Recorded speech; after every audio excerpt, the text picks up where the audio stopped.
now. Banshilla made a forward boy. Red Stripe Premier League champion boy score. Every goal when I run from boy. Red Stripe Premier League champion boy now. Pop down we run the marathon boy. The wish I never made it that the champion boy pano. Nah man I done a songsters boy. Red Stripe Premier League champion boy. Yeah yo. The night sky in Montego Bay, St. James, the rush hour traffic as people look to get home or to get to the stadium, the Montego Bay Sports Complex in Catherine Hall, St. James. That's where we are. Why are we here? Red Striped Football Mondays, the home team Montego Bay United hosting Humble Lion. It's going to be a humdinger of an affair between two of the big teams in the competition. The weather rainy. Early today, the rain began and it has been with us ever since. There is almost a 100% chance of rain. The conditions quite cool, quite humid at the same time, but all in all it's good conditions. They are good conditions for football and the surface has not been affected by the weather. My name is George Davis and Meron. We have two big teams in the house. Sportsmax is here with the HD cameras. Something special is in the air. Yes, there's a lot of talking point today. You have Donovan Ducky coming back to Montego Bay as a past coach. You have a team that is in form, Humble Lion, and a team that knows when to get it in form, Montego Bay United. It's going to be a big game tonight. All right, Sunday's results are on tap now because we had some games on Sunday, match day 28, and among the games, Jamaica and Boys Town getting it in the mix in Clarendon. Jamil Hardware, the Boys Town danger man, has played so well for them in recent weeks. Ducks inside onto the right foot, drives a shot, not the most powerful of efforts, but it beats the Jamaica keeper. Poor marking by the Jamaica team. You can't concede goals like that, especially when you're in a battle to stay in the top flight. So Hardware drew first blood for Boys Town. Kirk Porter's long punt upfield. Shamar Nichols now jumps the defenders and Rafiq Thomas runs through, invited to score. He accepts the invitation. If you're in the relegation battle with a Boys Town team, Jamaica have to do better than that. You can't lose points like this here. The home team responded late with a looping header to the far post.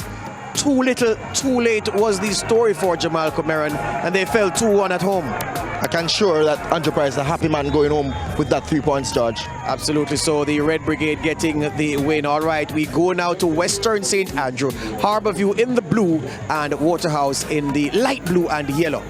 Here they come, the Stars of the East. Kemara Bennett, first time finish. Wow, 90+5. That's the time of the match when Bennett applied that touch.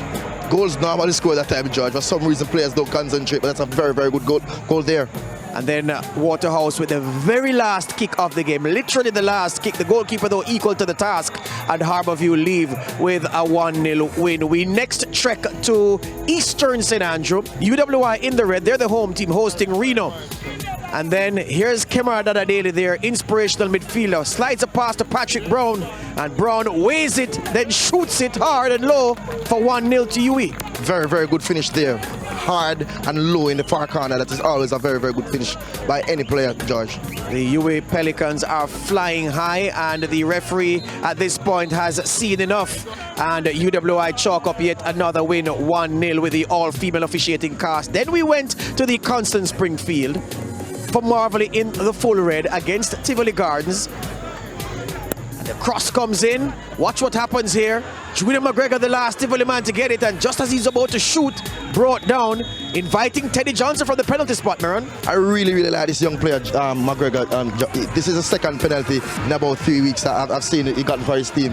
You know, very, very good young player there for the Tivoli team.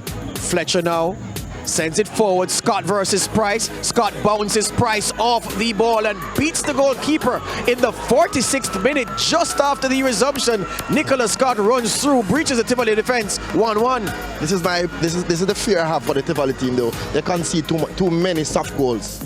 There you go, soft goals indeed, and that one was pretty soft from the Tivoli perspective. All right, the illustrated results from Sunday show that Jamaica beat Boys Town 2-1. The UWI beat Reno 1-0. Yeah, Jamaica lost 2-1 to Boys Town. Reno, they lost 1-0 to UE.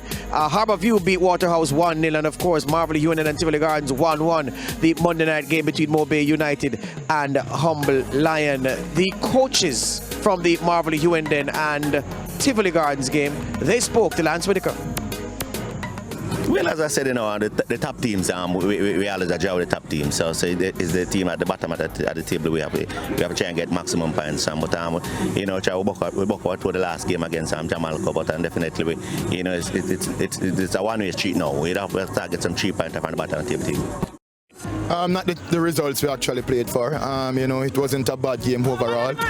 Defensively, I think that we did not perform as solid as how we have normally performed. And offensively, we have created some opportunities, but failed to capitalize. It is work in progress. We're still going to finish the competition strong, and we just have to take it from there. All right, the table looks like this. The UWI Pelicans out front on 54, and that top 6 looking every week as if it's impregnable, Miron. Yes, the top 6 is a close shop here, George. The concentration now will be who can win this league format part of the competition, and who can make it to the top 2. That is the main function or the main effort that these teams will put in now. All right, Montego Bay United have been missing from Red Stripe Premier League duties in recent weeks, but they returned to action after the CFU Club Championships, which they hosted here at their home ground. Disappointingly for them, they didn't come out of the group, but they traveled to South St. Andrew for a game against Arnett Gardens, and after Arnett ran out into an early 1-0 lead, Mobay came roaring back. This is how they got their first goal. The ball will break for Owain Gordon. Bounces to Jermaine Woozencroft, their midfield maestro. Woozencroft sends it back to Gordon. Gordon, base defender, drives a low left-footed cross across the box, and Donovan Carey at the back post tucks it away for 1-1. This is what I like about this Montego Bay United team. Never say never attitude. They travel to Arnett to get a point or 2 or 3 from this game, and they got it. And then McCarthy came up from the penalty spot in the second half.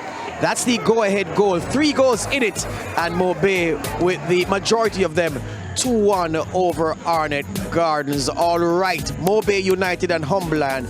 Big game, Marin, under any condition, especially with revenge in the air for the Montego Bay United team, having fallen 2-1 to Humberland at Effortville in Clarendon earlier this year. All right, we send you now to a preview of this game, Mobay United and Humberland.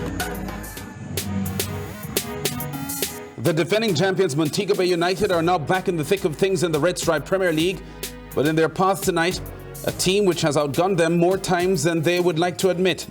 Humberland have been in the Premier League since 2009. They played out of their skins to avoid relegation 2 years later. That same year, Montego Bay United, then known as SEBA, earned their promotion.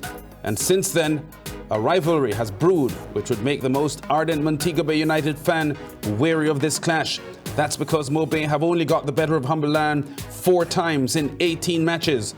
And even at their fortress at the Montego Bay Sports Complex, the home team only recorded 3 wins in 9 matches against tonight's opponents. The Lands are more ferocious than humble in the North Coast city. But here is the incentive for Montego Bay United. Their foray back in the RSPL sees them having 4 games in hand against leaders UWIFC, who are 8 points ahead of them and 5 points clear atop the standings. Even with defeat tonight, destiny is still in the hands of Montego Bay United to top the league. Such is their comfort level at the moment. Humberland have suffered just 2 defeats in their last 14 games. Victory tonight will see them just 2 points behind UWI, solidifying second spot. The home fans will be glad to see last season's MVP Owain Gordon back in good nick. He scored 4 goals in 3 matches in an otherwise forgetful campaign in the CFU Club Championship. Now, will his form stop the Lands from roaring? An intriguing prospect awaits us.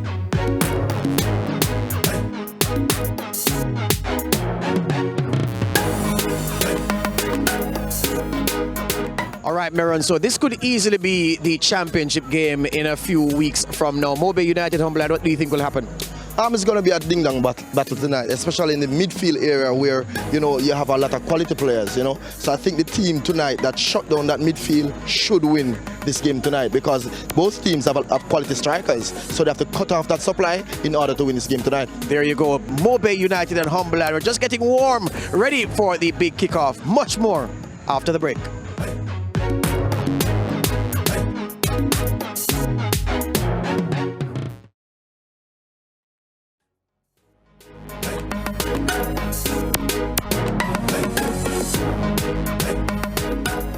Welcome back to Red Stripe Football Mondays here at the Montego Bay Sports Complex in Catherine. Montego Bay United team the team news, I guess the big thing for Mobe is their coach, Ron Underwood.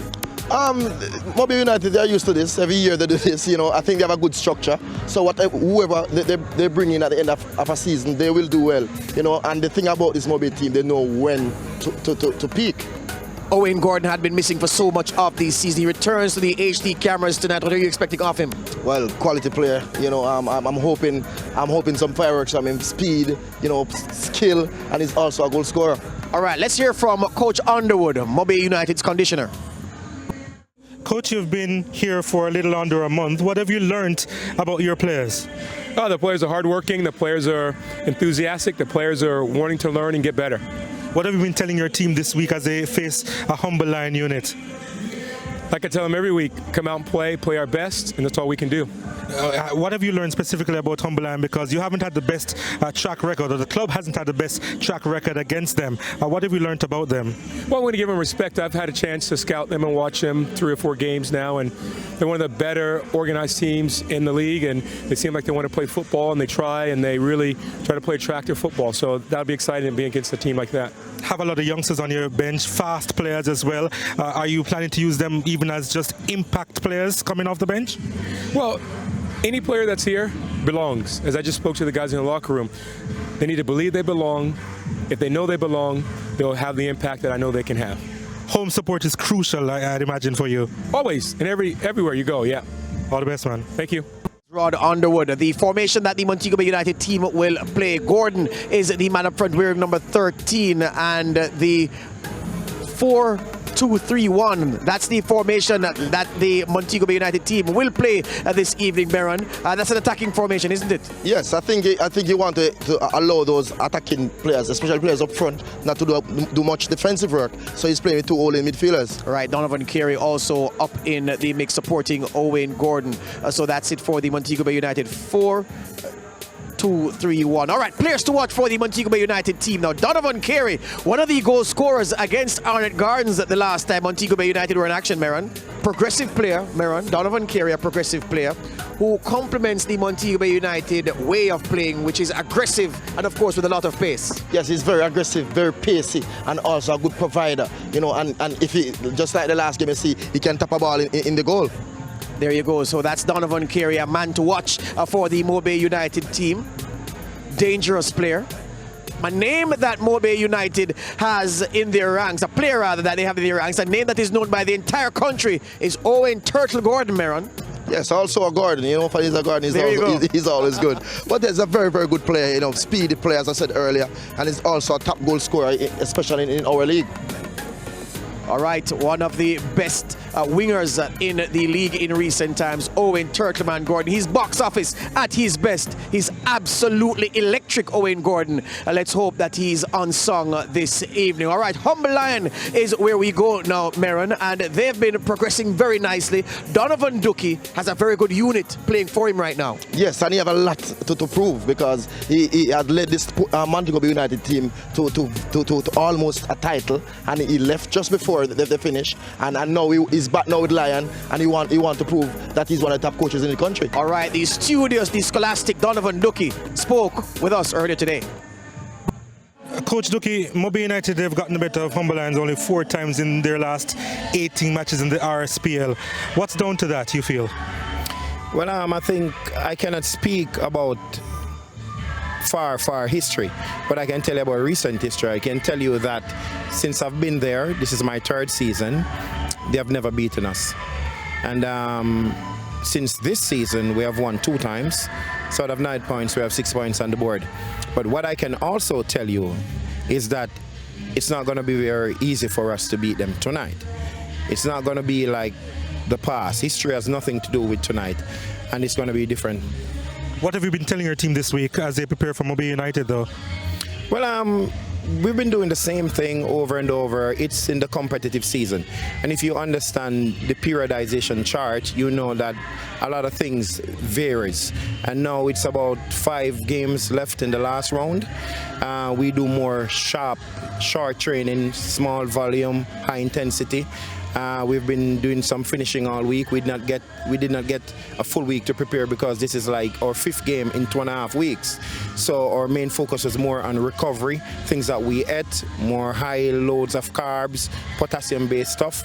So we did more psychological work also. And your team tonight?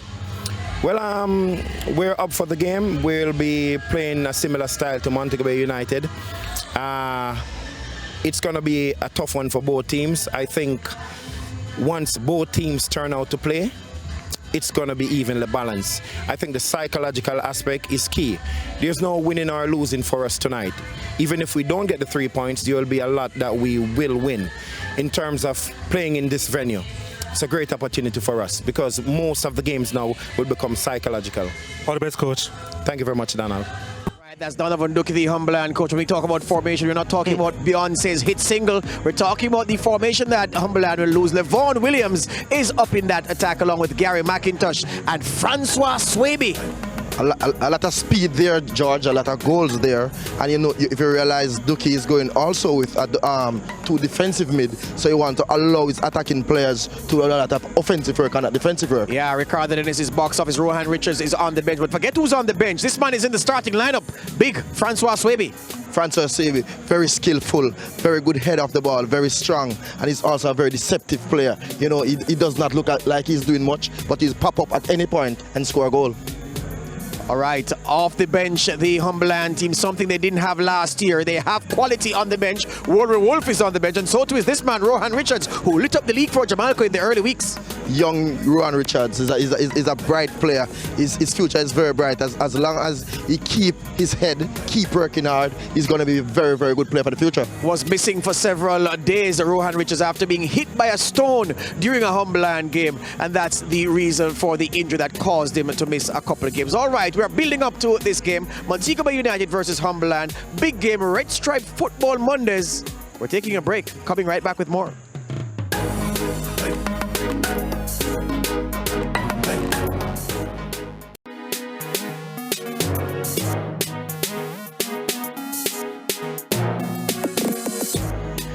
Welcome to the Mecca of football in Western Jamaica.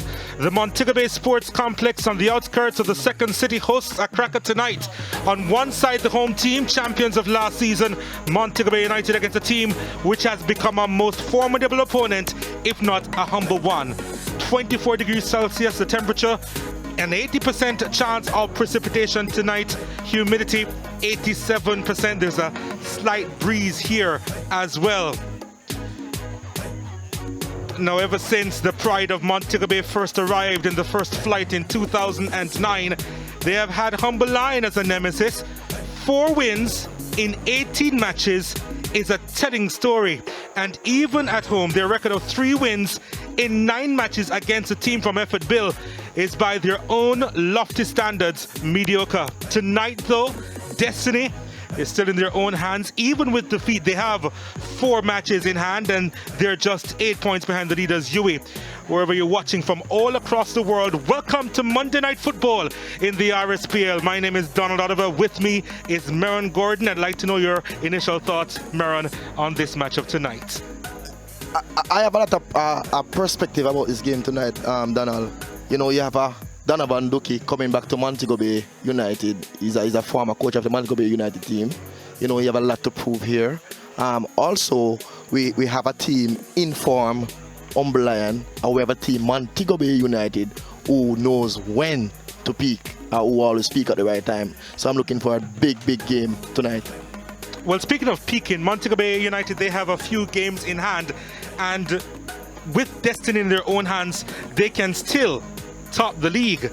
Of course, the first aim is to secure their place in the top 2, but right now UE on top with 54 points, a bit of a gap ahead of Humberland, 49 points. Of course, Humberland was seeking to go just 2 points behind UE.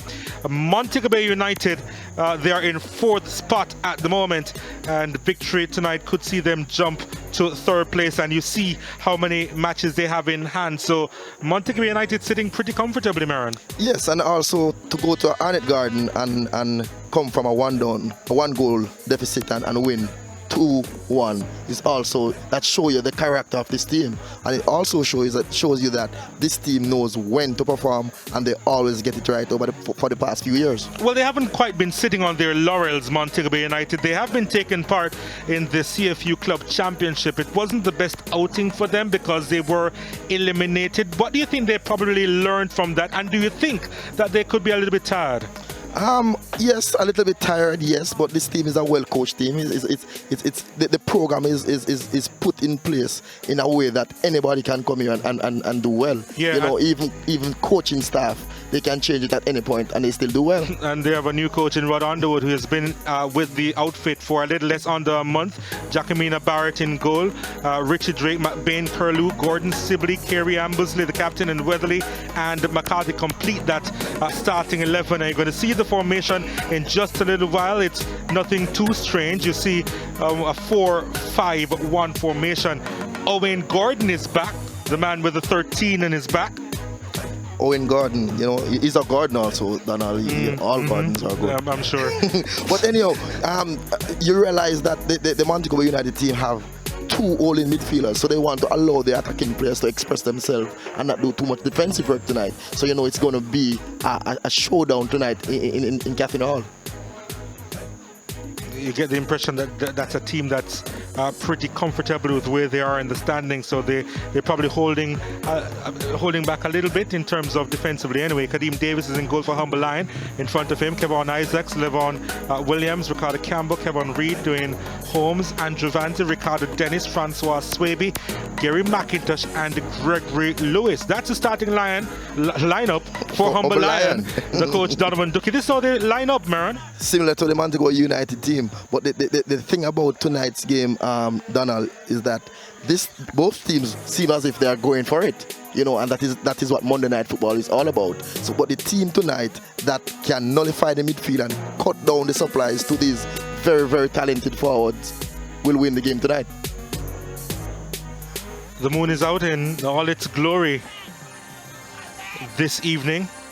It's a wonderful backdrop here at the Montego Bay Sports Complex as we see the teams are virtually ready to come out onto the field.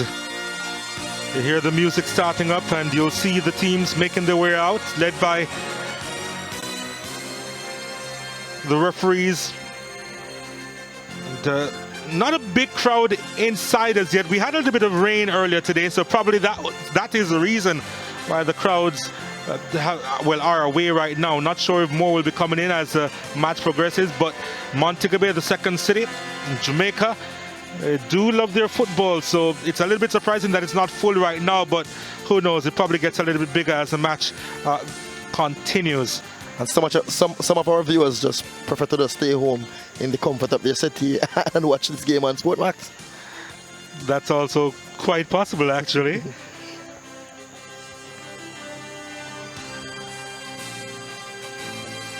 Montego Bay United back in RSPL action on home soil. They probably missed the festivities, and they haven't not been playing football. They have been in competition, but of course playing in the RSPL, and in particular Monday Night Football has a nice ring to it for the players, and they'll be up for the task tonight, you'd think. Especially after coming off that win from the Arnett game, you know, that was a positive result. Playing away, getting 3 points is always good, and always good motivation for any team.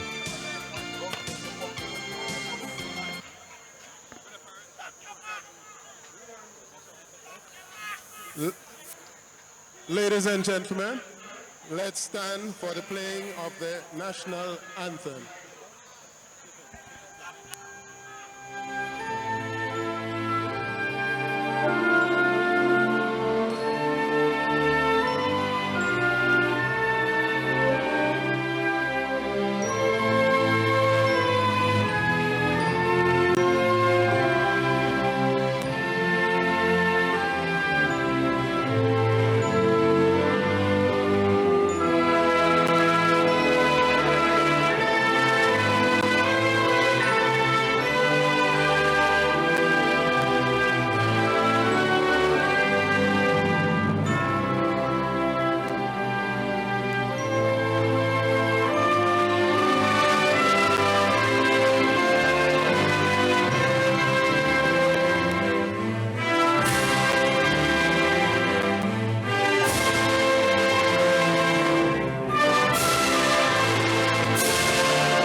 gentlemen. So the gathering here at the Montego Bay Sports Complex, moments away from seeing this matchup. They are not used to seeing Montego Bay United beating Humble Lion on a regular basis, as we see Rashima Kelly of Red Stripe greeting the players from Humble Lion first before she makes her way across to the referees and the Montego Bay United players. But that's such an interesting statistic that in 18 matches, Montego Bay United, they've only beaten Humble Lion 4 times, and in 9 matches here in Montego Bay, just 3 times. What do you make of that? It seems as if this Humble Lion team really love to play at Catherine Hall. I love to play in Montego Bay. They always get it almost perfect right when they come here to play. But for some reason, I think both teams have the same playing style. So I am not really surprised of that. Which makes you wonder why Montego Bay United wouldn't change their playing style. Mind you, they have a new coach, and he's probably a little bit more defensive-minded tonight with the 2 holding midfielders, as you mentioned before. Meron, would that guard against the fact that, you know, their record against Humble Lion may not improve with them playing such a lineup? Yes, but sometimes though, Donald, playing 2 all-in midfielders does not really mean that you're defensive. Sometimes you just want to allow those top players to do less defensive work, so they express themselves even more, and they can take more risk up front instead of everybody coming back in defense, everybody in attack. Valdin Legister is the man in charge. He'll be assisted by O.J. Duane, Verlton Nemad, and Richard Washington, as both captains greet each other. For Humble Lion, Ricardo Campbell, and for Montego Bay United, Dwayne Ambersley. There's a Humble Lion lineup. They'll huddle one more time before the kickoff here tonight. It was raining a little bit earlier, but as far as we can tell, it's clear skies at the moment. There's Donovan Ducky, he's the head coach, and a coach that he has a lot of reputation, but he wants at silverware, Donovan Ducky, and he's not yet received what he has longed for several years in this top flight. True, and also he used to coach his Montego Bay United team, and that year he brought them through pre-season. He brought them through about 70% of the league, and then for some reason he parted company, and Montego Bay United won the title. So I know that doesn't count, though, I suspect. So I'm just saying that to say that tonight, especially, he wants a positive result, and he also wants to prove to Jamaica that he's one of the best coaches in the island. Well, he has a good record against Montego Bay United. He hasn't lost against Montego Bay United, Donovan Ducky, and he wants to keep that record going tonight. Wayne Gordon is back in the starting lineup for Montego Bay United. He scored 4 goals in 3 matches in the CFU Club Championship, a competition that they would have wanted to forget based on the fact that they didn't advance. But he's here tonight, and he wants to continue that form into the RSPL. The likes of Woolery Wolf on the bench for Humble Lion. A strong bench, that is. And we expect him to take part later on in this game. And here's the kickoff here at the Montego Bay Sports Complex. And Montego Bay United, the home team, with the possession in the early stages of this game. And let's see how well they do, as we see Kemar Drake on the ball, and he seems to be pretty comfortable at the left back position, finding Ladale Ritchie. It'll be interesting to see how Montego Bay United start. Seems as if both teams tonight not throwing everything in the attack, Donald. Well, it's early days yet. Should also tell you that the field is a little bit slippery. And actually, this is the lowest that I've seen this field here at the Montego Bay Sports Complex. Usually it tends to be on the heavy side, but it's not so tonight. That's a new coach, Coach Underwood, Roderick Underwood. He's been here for a little under a month, and I think he's still getting to know the names of his players. That's Donovan Ducky, the head coach of Humble Lion. Back to the field, though, Donald. I think the reason why the field looks like this, though, for the past week or so, it's been heavily used in the CFU Club Championship. So probably that's the reason why the field, is not as lush as we normally see. I'm not saying it's a bad thing, I'm just saying that it probably allows for more free-flowing football, and the fact that there was a bit of rain earlier and it's not quite soaked I expect free-flowing football tonight. The good thing about this field, though, it drains well. Yes, it does. With the sand base, it really takes in a lot of the water.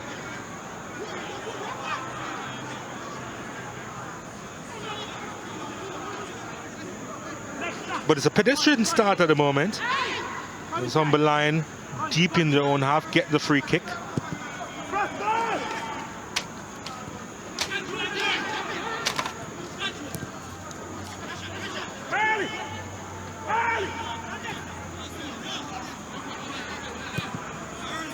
For some reason, the Humberline team seem as if they are not playing a high-press game. You know, they're allowing the Montego Bay United team to make an attack, or should I say, possess the ball until they are in the midfield before they apply any type of pressure. It's almost very obvious that they don't want to be drawn out of their positions, but Montego Bay United are a team that they like to play themselves in. And when they reach that level of confidence, it's very hard to defend. And it's the same thing about this Humberline team, especially this season. They look very, very, very dangerous in attack.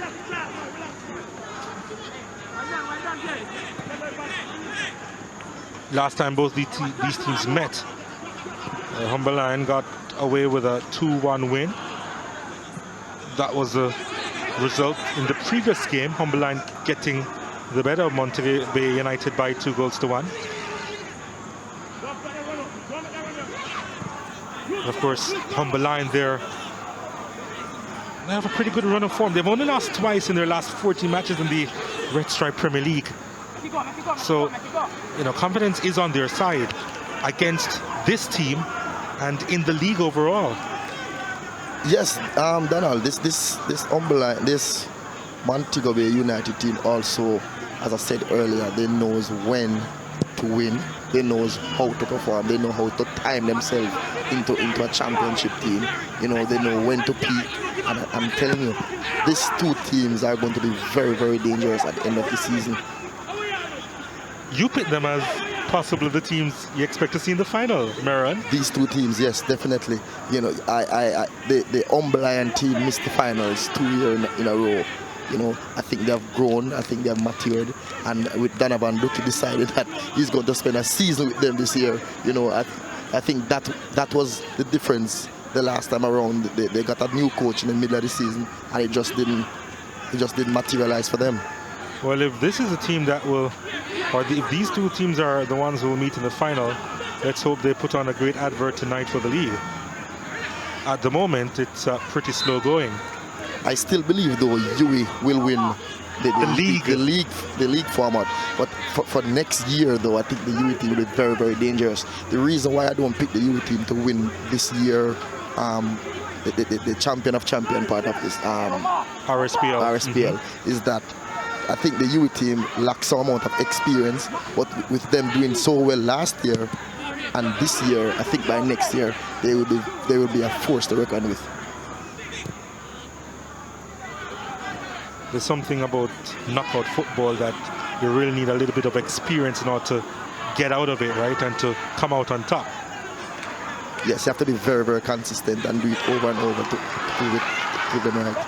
Well, here's Montego Bay United with the transition. That was not the best end result for them. In fact, his shot very much going wide. That's the captain, Dwayne Ambersley.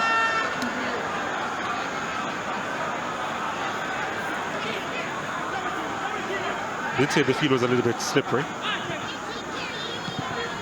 This is Greg Will Lewis. He apologizes for that.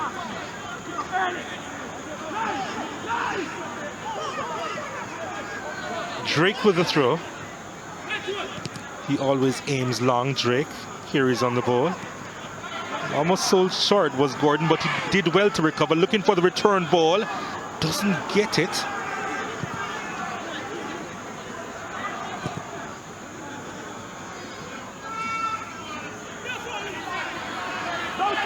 Gary McIntosh. Francois Swaby deciding to go deep.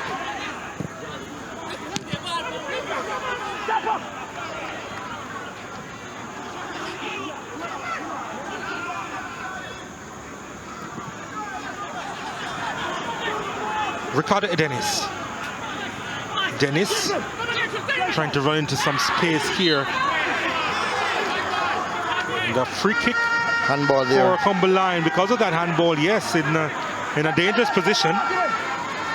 But even though this player wasn't a player to watch tonight, Donald, this player, Ricardo Dennis, a young player, he's about 19 or 20 years old.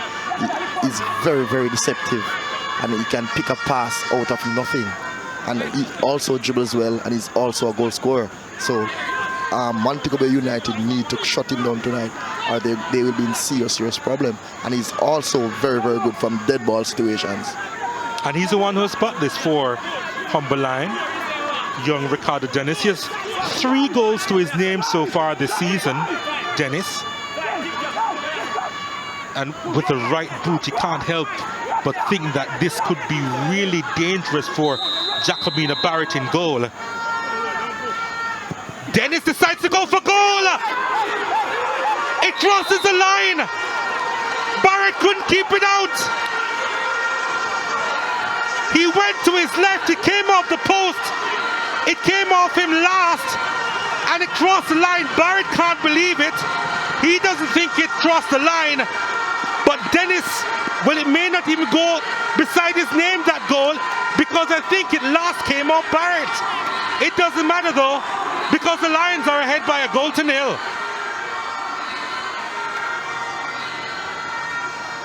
The kick was very accurate, Donald. The ball, and also I think the condition got the better of Jacobina Barrett. It is a slippery condition, and he did not get his hand behind the ball. That's a known goal, by the way. Yes. That's a known goal. It won't go to Ricardo Dennis. Jacobina Barrett will have a goal against his name because it came off the post, went back out, and it went on the back of Jacobina Barrett. Well, that's quite something, because Barrett wasn't in any rush to try and grab it. Even if he wanted to deceive the assistant referee, I think he lost eyes on the ball. Yeah, he just watched it go across the line. I'm not sure exactly what he was complaining about afterwards as well, but that was just pretty strange, wasn't it? Very strange. They talk about the luck of the draw. Humberline in front.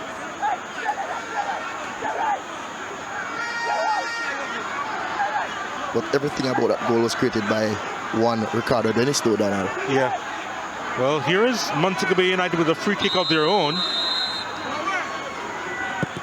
Gordon takes it over the crossbar. When you are that close to the goal, you have to balance accuracy with power.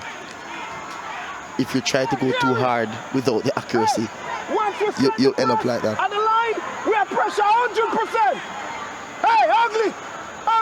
Once I reach the line, we have pressure 100%. Well, he wants his team to keep the pressing game up. As we take a look at the goal. But as you heard him rightfully said, though, very, very strange goal there, Tada. Look at Barrett. Barrett is in no rush to even try and grab it. I don't have goal line technology here. So I don't know why he didn't even try to deceive the referee. But as you heard Donovan Ducky said, once they reach the line, you press. As you realize he's not pressing all the way up. He's allowing the Mobile team to get in the midfield before he starts to press. We're going to get back to that in just a moment, but here's a corner kick to Montego Bay United. It's swung in at the back post. Heads go up! Should have been on target, he knows it. Was there a deflection? I believe that there was. They get another corner kick. But that was pretty close for the home team, Montego Bay United. Beautiful corner at the back post. Dwayne Holmes have to be stronger there, though, Donald. Ladale Ritchie with that on target, well, just wide of the target. I'm not sure if I saw the deflection, actually. And here's a shot from distances over the crossbar. As you were saying about the pressing now, Donald. No, I'm just going back to the goal. It's just the reaction from Jacobina Barrett that I'm a little bit concerned about, because afterwards he was arguing, right? If it didn't cross the line, why didn't he attempt to pick it up before it actually did cross the line?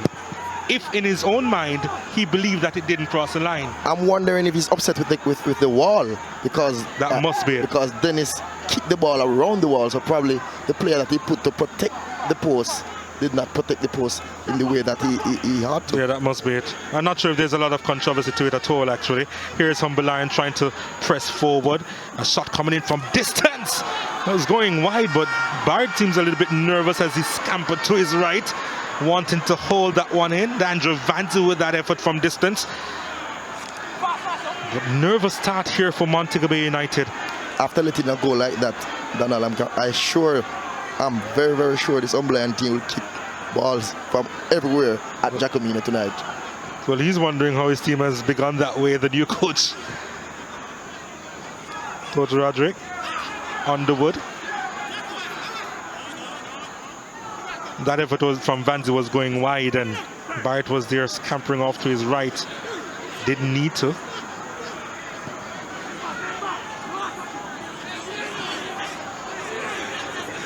And sometimes they say a match needs an early goal, right? We have it in this one.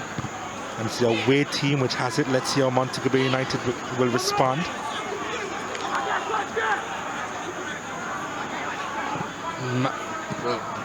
Curlew sending that one upfield.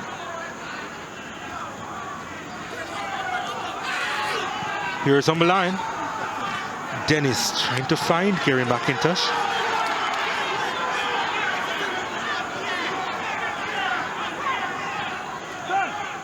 Not on the same page, both players, both Dennis and McIntosh. As you realize, Humberline is allowing Montego Bay United to keep possession in the back, for the defenders, the back four players. They're allowing them to pass the ball around. They are in no rush to press them, but as soon as this ball reaches the midfield, they'll press like their lives depend on it. Sibley playing it back to McCarthy. McBain plays it further up. There's Donovan Keary. Just one goal to his name so far this season. Because Humberline realized that Montego Bay United have so much speed up front, Donald. They don't want to press too high and leave spaces behind them for Montego Bay United to exploit. So they are basically conserving that space. While not playing too deep. Yes.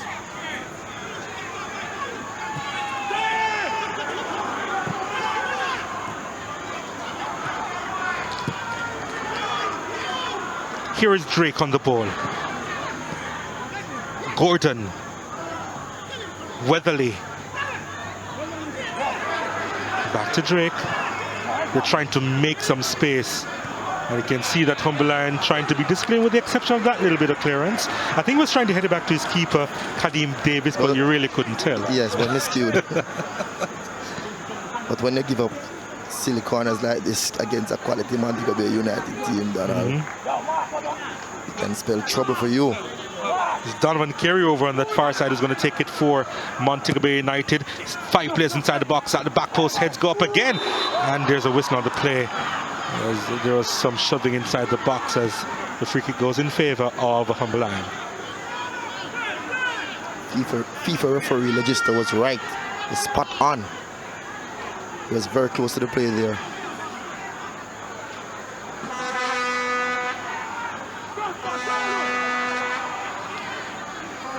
Gordon will be hoping to make an impact in this match. 4 goals in 3 games in the CFU Club Championship, but he's yet to register in the RSPL. Of course, he was in the United States and the USL. I'm wondering, a very, very fast player as Gordon, and his nickname is Turtle Man. I'm wondering. Well, either the team knows a little bit about irony, or it has to do with his hairstyle. Beautiful movement on the left by Weatherly. Weatherly seeking some options here. Couldn't get by the first marker in Kevin Reed. He gets the throw.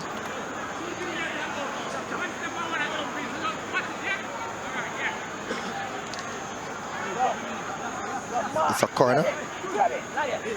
Apparently it's a corner. Thought it went out for a throw. Must have been close. Here's a corner kick for Montego Bay United. Inviting too much corners though. Yeah, they are.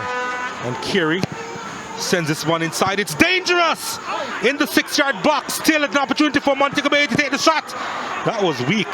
Comes out as far as Carey again. Carey sends it inside. Could get by the second defender on this occasion, but it comes back out to him. Needs a good cross inside the box. That was poor. Goes outside for a goal kick. Poor cross there by Carey. Opted to go for power instead of just chipping the ball behind the line back. And there wasn't a lot of power in it as well.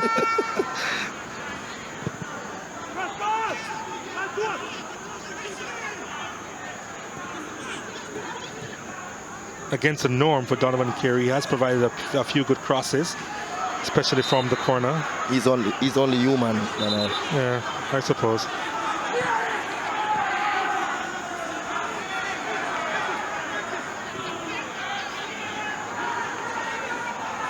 Montego Bay United trying to apply the pressure. Carey.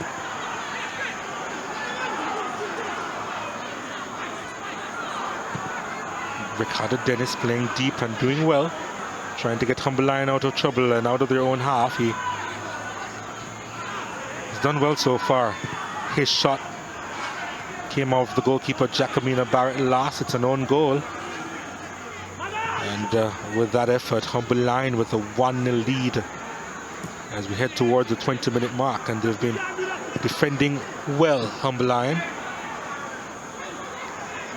And then they give up possession. Talk about a commentator's curse. Here's Mobay United. Orlando McBain. Donovan Carey. Nice little scoop to Ambersley, the captain. Ambersley lays it off. Still a chance for Montego Bay United, who basically took an eternity and a day to let fly. They're in the attacking third, and probably because they haven't been used to being the attacking third, they just don't know what to do when they get so close to goal. But again, they've had several opportunities in this contest, and that was one of them, as we see the foul there on Francois Swaby. Although he was doing a little bit of tugging and pulling and pushing himself, but the call went in his favor. Luckily.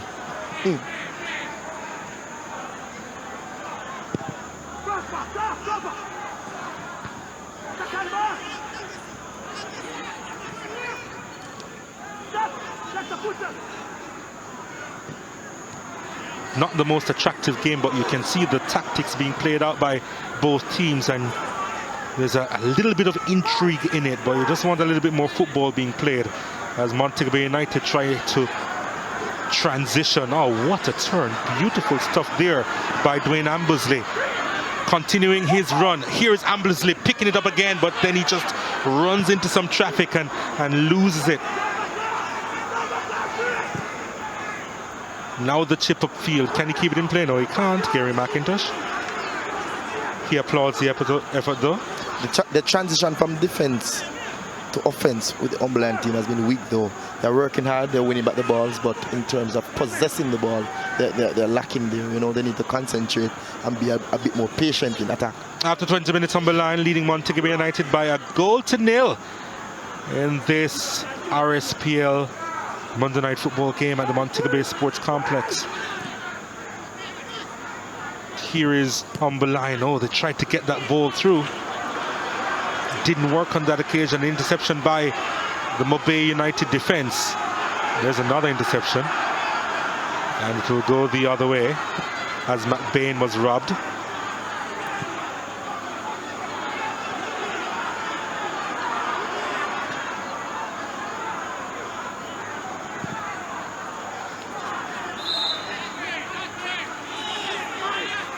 Another whistle on the play.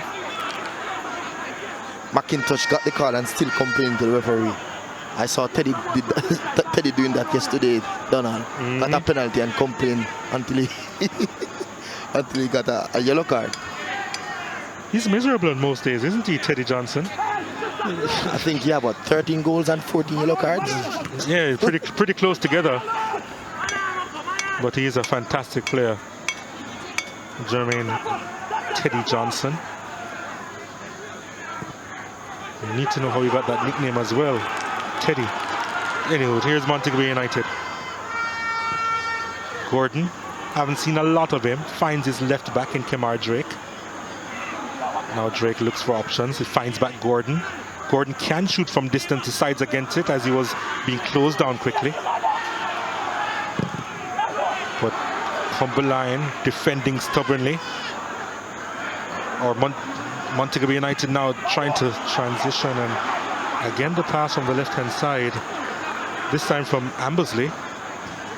Went skywards. Oh, that was Weatherly rather, not Ambersley, yeah. That was Weatherly.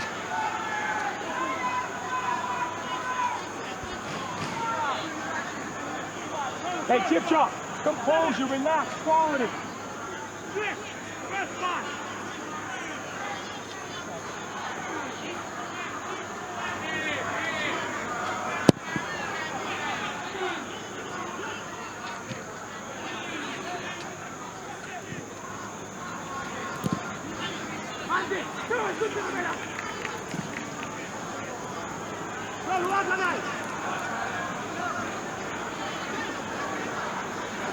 Little over midway this first half.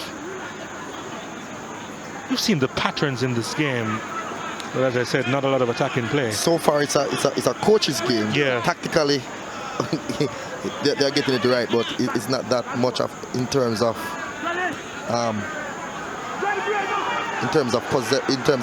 freestyle or free playing football.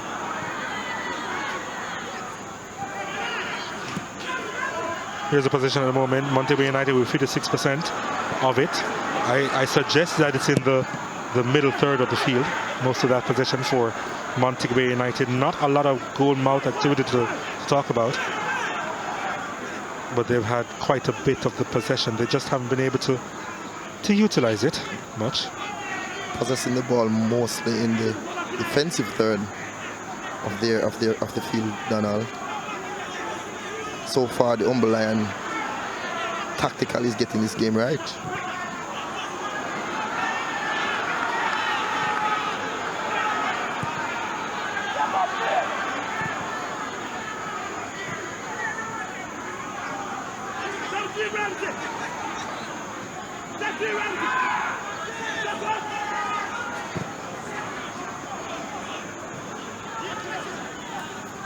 Donald, based on how the Humble Lion team is playing though, Montego Bay United just need to be patient. Be very patient, that keep the ball moving, and they will get a Humble Lion player moving out of place. But sometimes players move the ball from left to right, right to left, and they don't decide now they need to find a final pass. Sometimes you have to just be very, very patient.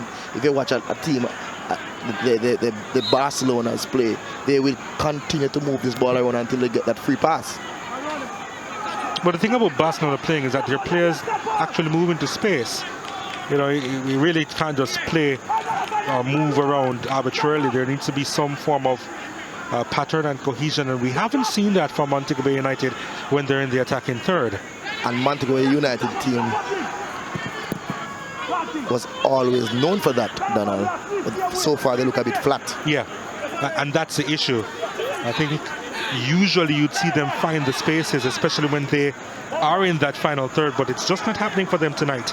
You don't see the movement of the ball that we expect from Montego Bay United.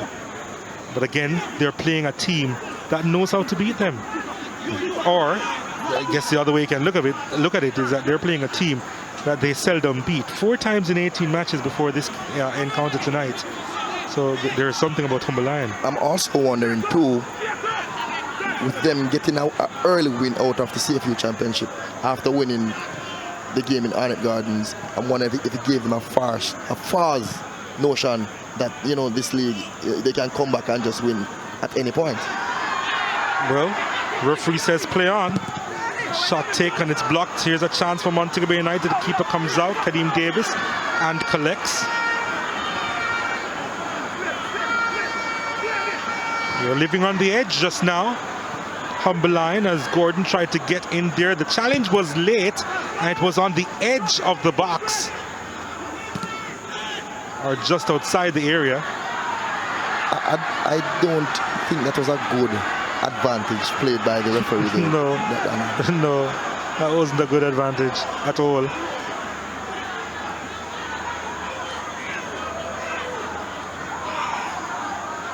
Ladale Ritchie. McCarthy gives up the ball.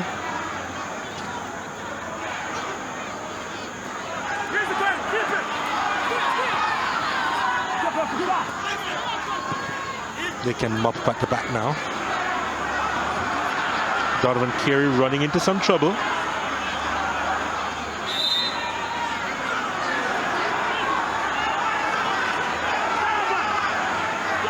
Carey has worked so hard in this game.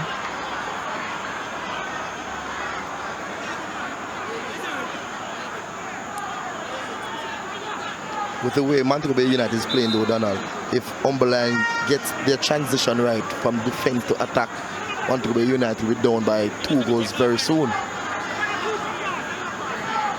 Ricardo Campbell over on that far side sends this one high inside the box. Twain Holmes wasn't under, or rather Ladale Ritchie wasn't under a lot of pressure there for Montego Bay United, but he decided to head it over the crossbar.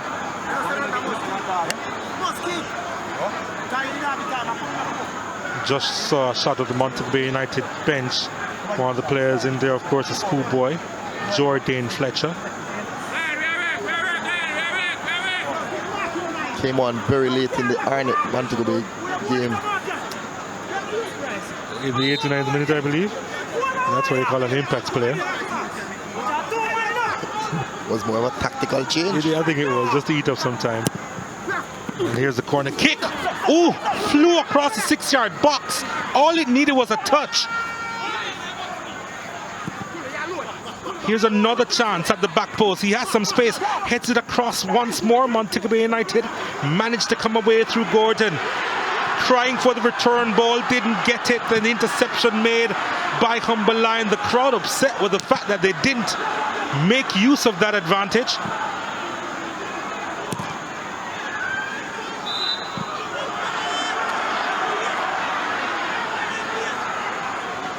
The thing about this game also, Donald. Take a look at Francois Swaby trying to get on the end of that one. Went across the 6-yard area. 4 Humberline players had a chance. But the player marking Swaby was Drake, and that was poor marking that there by Kemar Drake. You cannot allow a player as Swaby who heads the ball as if he have a shoes on his forehead. But that's that's almost a little bit of a mismatch, because Drake is such a diminutive player when you compare him with Swaby. Drake is no louch in defense, you know. He heads well. I think the team is just flat. They're not anticipating the passes. They are not, you know, they're not winning the 50-50 balls. Shot from distance, spills it. An opportunity for the second goal. Vital boot in there. Ladale Ritchie. So far, everybody in the Montego Bay United team is flat. Goalkeeper, defenders, midfielders, everybody. We need to step up the game and step it up. No, I think that the fans are getting annoyed with how they're playing. Wow. That was just dangerous there. Like Kemar Drake. Yeah. Went in there pretty strong, did Kemar Drake. And Legister showing him the yellow. No, that's unacceptable. We see the opportunity here. And the shot from distance. And just couldn't hold on to that one. It was Gary McIntosh who shot from outside the 18-yard box. He has 4 goals so far to his name this season. Came pretty close to a 5th, although Jacomina Barrett did make a meal of it. See the yellow card being confirmed. Yellow card for Kemar Drake.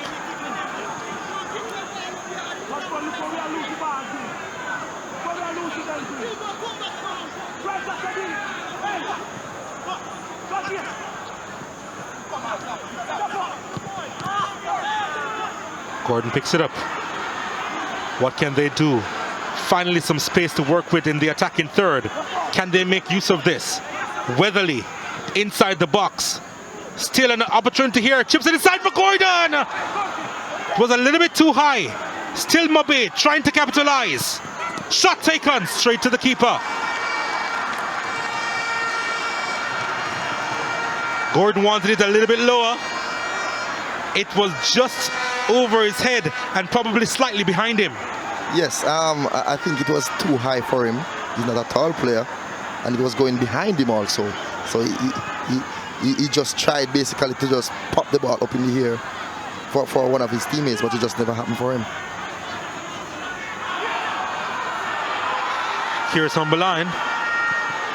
They desperately seek a second goal. Shot coming in from distance. Was there a deflection? There was. Ricardo Dennis again. He's pumped for the game tonight. He's not hesitating to take these shots from distance as yet. There was a massive deflection as well. And probably that was going goalwards. His name is Shrimpy. So I think because of his small statue, like Shrimpy Clark. Oh, yeah, yeah.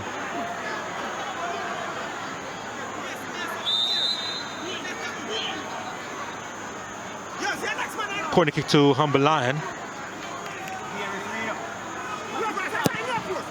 This one is sent in at the back post, a chance. Oh, that's over the crossbar.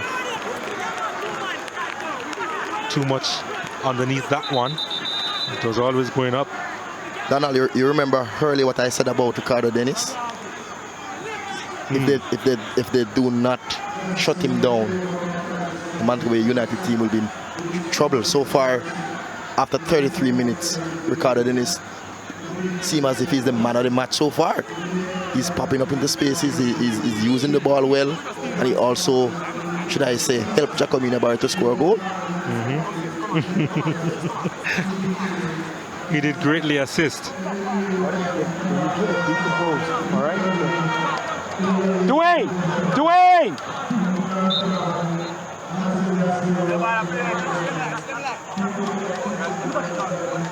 That was Roderick Underwood, the newish coach of Montego Bay United. He's been around for less than a month, or 3.5 weeks. Experienced coach also.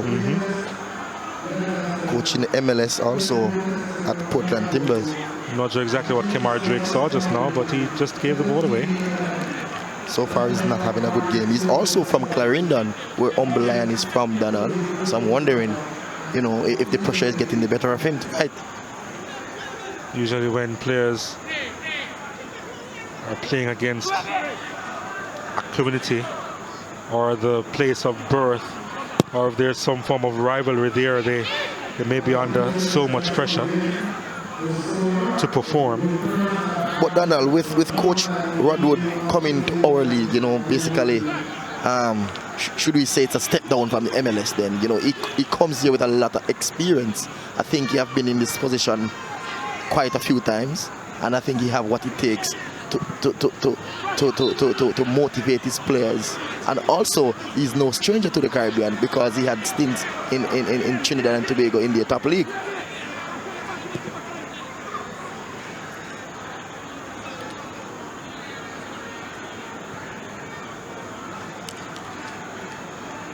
But those first few weeks will be critical for any coach or any new coach.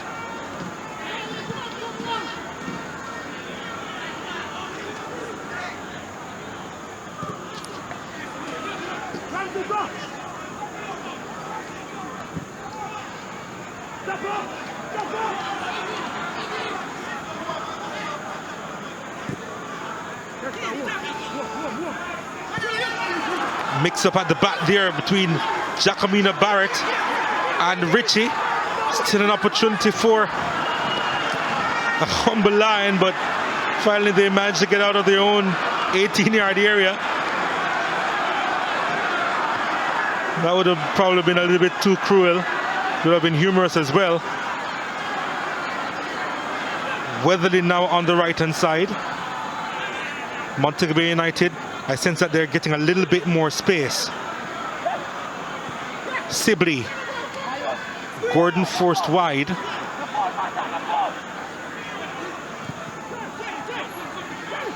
Nice movement. Has a chance. And a shot from distance. Would he be able to get it off? No. Gordon is surrounded by a few players. Montego Bay United sending players forward. All they need is a shot off. Whistle on the play. It'll go in favor of Humber Lion. The yellow card will come out.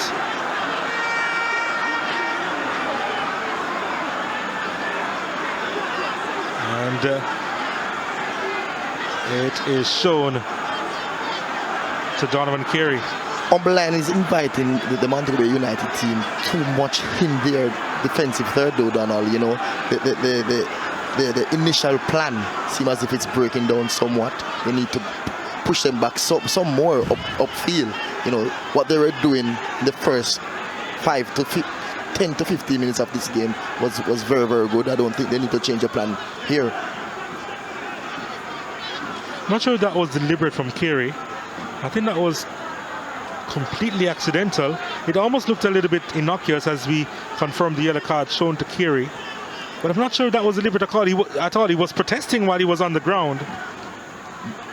Most of the times when you do things accidentally and protest on the ground, these referees will... Jeremy and we run past. Afraid to give them some long ball down the channel same way. Good. Nice. I play a rebound in Maggie. Maggie play a rebound and when I finish. Yeah, we need to get closer to him. Good. Basically what Ducky was saying is that he wants them to keep utilizing the long balls of field, because Montego Bay United at the back, they are shaky at best.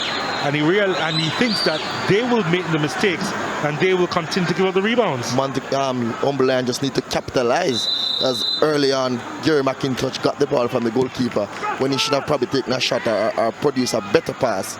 He made a poor decision and passed the ball wide. He probably realized that Humber Lion, they're showing a lot more ambition. There you go with another misplaced pass. Oh, but then nothing doing as they tried to enter the 18-yard box. Gary McIntosh goes down, seeking some attention. The referee says, play on. Here is Isaacs. Ambersley. Drake.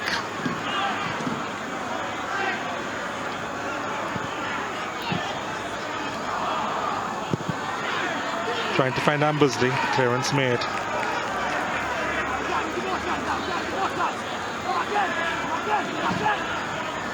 You could see Underwood applauding the latest effort by Montego Bay United, and here they come again, the foul from behind on Gordon.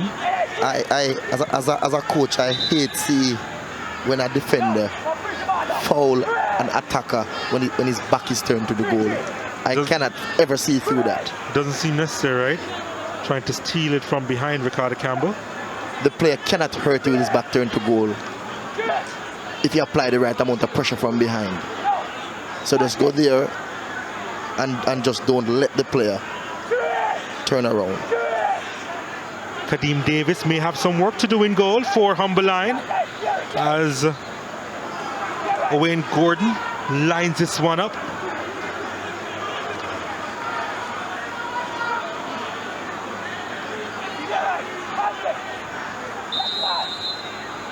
Gordon from distance fires this one inside straight to the keeper. It was a little bit slippery for Kadeem Davis, but he held on.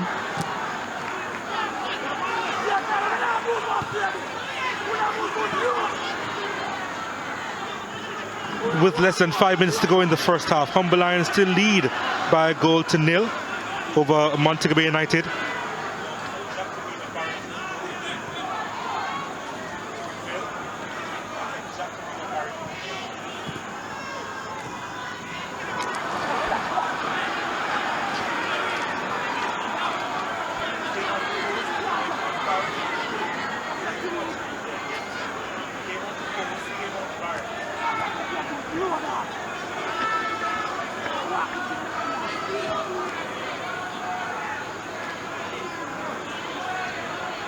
So 3.5 minutes remaining in this first half.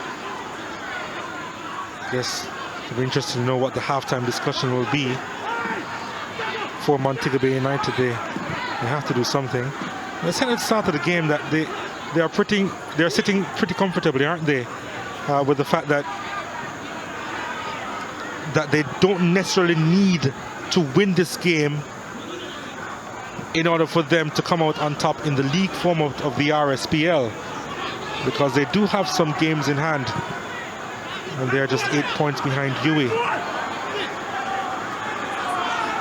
That's not to say they wouldn't want to take advantage of a home fixture against Cumberland. So far, they look like the team that traveled from Clarendon to Montego Bay to play. They look very tired, they look very lethargic. I'm wondering what's going on in Montego Bay. This is not the Montego Bay United team that we love to see. They always speedy, aggressive players going down the flanks, getting in squares. Very, very creative players. I'm wondering what's going on. Here's Montego Bay United. Gord making a run at the near post. The ball goes to the back post. Still an opportunity for Montego Bay United through Sibley. Now it's with Drake. Curlew and Orlando McBain couldn't control. That's the story of the night for Montego Bay United. That sums up the half. So going in the halftime break now, Donald, I think the first thing the coach needs to do for the Montego Bay United team is to motivate them to do better, you know. It is a psyche of the game now. It's nothing tactical, it's nothing physical, just working on their minds to get into this game. Or turn up, or give some amount of playing. Some amount of aggressive playing in the second half though. You know, they can't come here and play flat football. They need to entertain the crowd. And that's the sort of Montego Bay's finest. And if I was Donovan Ducky though, I would just tell my team to continue what you're doing, you know, but play in terms of transition from defense to attack though. They need to be sharper. You know, they need to get when they get this Montego Bay United team to put them to bed. They need to put away those simple chances or simple mistakes that they're making. They have a few youngsters on the bench that they can let loose. You have the likes of Alan Otti, you have German Wozencraft, you have Jordan Fletcher, of course. So there's firepower there, there's space on the bench. And also on the Cumberland bench, you have experience and youth also. Yeah, can't leave out Ulrich Wolf out of these type of games. And Rowan Richards. And Rowan Richards, of course. Yes. There's Wolf. And Richards is sitting right behind him there with the Mohawk hairstyle. With the Mohawk hairstyle, easily identifiable.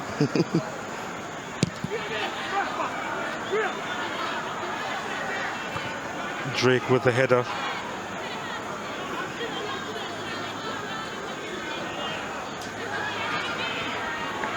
But I think the talking point for the half, though, Dana, will be that goal. Is it an own goal or is it a goal by Dennis? What do you think?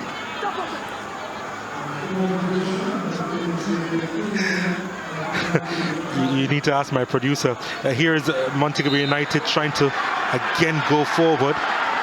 Curlew was brought down. Leicester bringing the play back because he wasn't ready for the free kick to be taken in the first minute of the 2 for stoppage time, and the yellow card comes out. Gregory Lewis receiving the yellow card there by FIFA referee Leicester.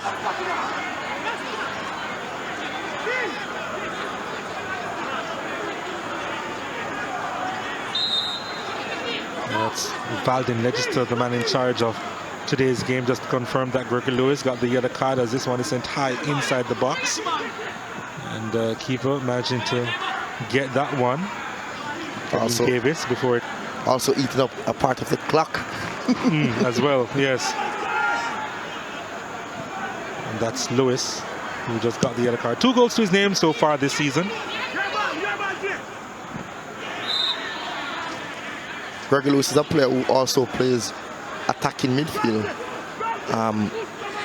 Donald plays right back or right midfield. Can Montego Bay United get something before the half closes? It's a long ball of field and quite a few players up there trying to get on the end of it, but so too Humberline, stubborn in defense. There's a whistle on the play and it goes in favor of the visitors, and I suspect that will be that after this free kick is taken, although Gregor Lewis will need some attention now. Not necessarily from the bench. It seems as if he's okay, and gets some assistance from Owen Gordon.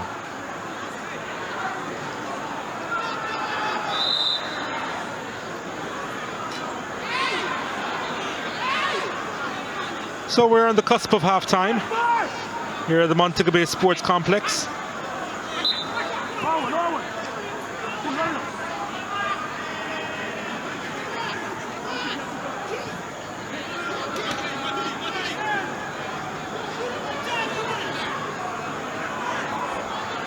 Humberline with the 1-0 lead at the halftime interval. Valden Legister blows the whistle, and Donovan Ducky will be pretty pleased with what he has seen so far.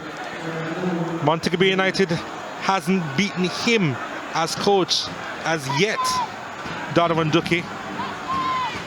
But there's a Ricardo Dennis's free kick that is a difference between both these teams. Montego Bay United 0, Humberline 1 here at the halftime interval.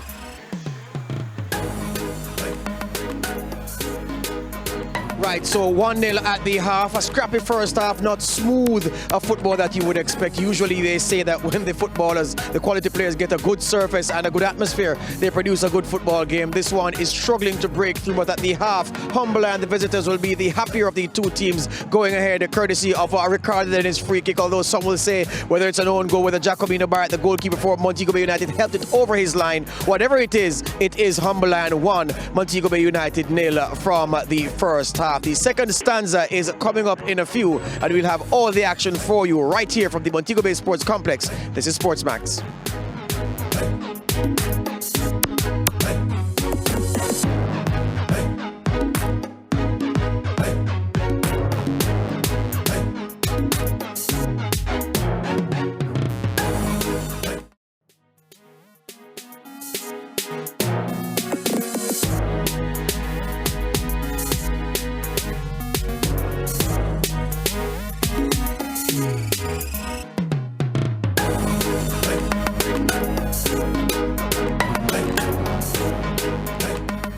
Welcome back to the Montego Bay Sports Complex in Catherine Hall here in Western Jamaica. Humberline leading Montego Bay United, the home team, by 1-0. And it was this effort on target. Ricardo Dennis with the free kick. And the goalkeeper diving across and coming off his back and crossing the line. And that was in the 8th minute of play. And that goal proves to be the difference between these two teams. Barrett was pretty upset, probably with how the wall was set up. Montego Bay United had a few opportunities to get back on level pegging, but they really haven't been able to get their efforts on target. And jumping high on the end of that one, Ladale Ritchie just couldn't find the target there, and there was a mix-up at the back. Jacobino Barrett not having the most assured game. It was Ritchie and himself who had a bit of confusion there, and then Wayne Gordon with a shot from distance, and at least that was on target. 4 goal attempts for each team. 3-2 in favor of Montego Bay United on shots on target. You see the fouls, 6-3 in favor of Montego Bay United. And of course, 52% possession for Montego Bay United, 48% possession for Humberline. Montego Bay United unable to make use of the possession. So half-time here in this encounter between Montego Bay United and Humberland. The home team having work to go. Humberline leading 1-0. All right, Jacobino Barrett, the goalkeeper for Montego Bay United, spoke with us earlier, and he spoke in the segment we call My 19. My name is Jacomina Barrett, Montego Bay United goalkeeper. This is my 90 seconds.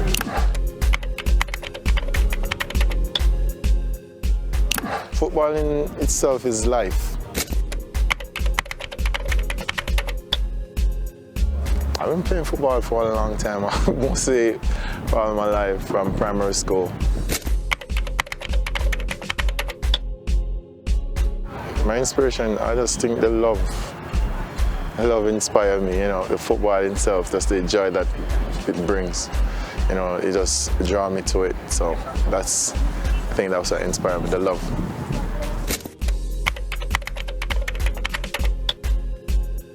Bring my community together, you know, and bring some joy and get rid of some idle time. Yes, I play for Rusty's High School.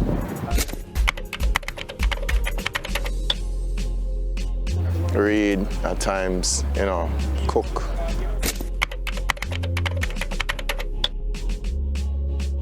My game, very brutal, loving, you know, physical, emotional, dedication.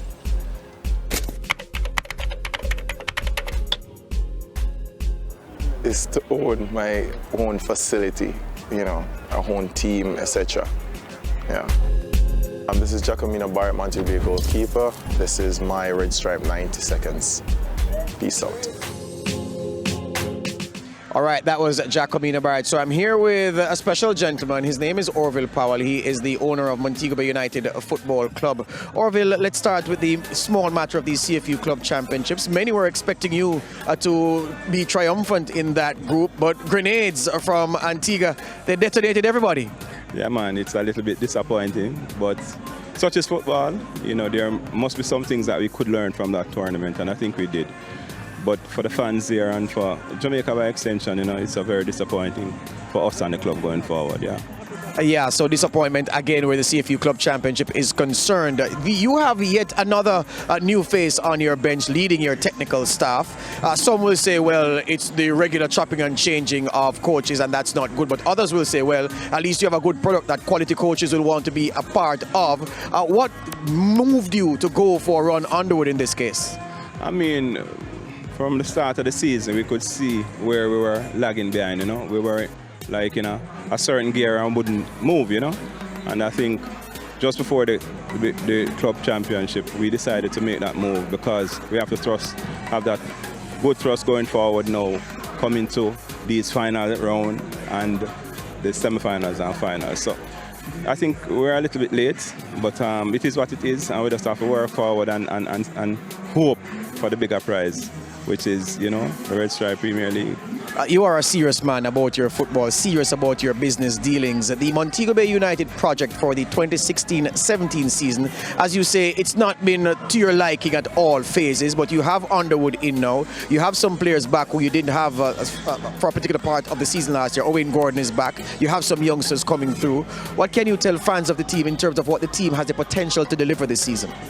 I mean, we have the youngsters, and when we speak about youngsters, it speaks about continuity, you know. So even in losing certain games, I say to my club and people around me that you have to be winning something, and we are winning these young players so they can be in the competition or in the league for a longer period of time, but with experience, you know. And I think that is what we are winning. And again, we won't wait until we have to do this total renewal. So it's a blend of youth and experience, and I think, again, this year, we'll just have to wait and see for that final game. In sports, Orville, where you're talking about individuals or institutions or organizations, people love when big talk is matched by big results. You talked big before the final last year, you protested, but you backed up your big talk by winning the competition. In terms of your relationship with the football hierarchy, talking about the PLCA and the Jamaica Football Federation, what's the state of those affairs at this point in time? Well, I don't know if anything has changed, you know, so we just have to wait and see again. I mean, we are part of the PLCA, the PFHA has ruled it that way, and we have not gotten $1 from the PLC, PFAJ from the start of the season. So I guess in the coming weeks we'll hear about that. So the money's owing to you, Orville Powell, amount to what? In the region of what? I could not say. I'd refer that to the PFAJ, PLC. But your prize money from last season, has that been paid to you as yet? Yeah, man. All the monies that were owed last year, we are speaking about from August this year. We have not gotten anything from them. And, you know, it's coming down to that final time again. Yeah. So let me ask you, in terms of the respect that you felt was denied your team on merit last season, do you believe that you at least have that respect from the powers that be? That's a good question, you know. But that's a respect, you have to earn it, you know. So I guess I have not earned their respect. But in the interest of football, this is what we're all about, you know. So it's a good game here tonight, and I really think it can get better. So just look out for that one tonight. In the coming weeks, we'll speak about that happenings, you know, in terms of we must respect the game. Yes. It's not a personal thing. We must respect the games and the rules and the laws of the game that we set out, and we just hope we can abide by them, because that is what all that matters, you know, this beautiful game. Yes. Orville, always a pleasure speaking to you. Continue supporting Montego Bay United. Continue being true to football. Thank you, sir. Respect. All right, we send you to a break here from the Montego Bay United, Montego Bay Sports Complex. Mobay United 1-0 down to Humberland. Second half action with Donald Oliver and Miron Gordon around the corner.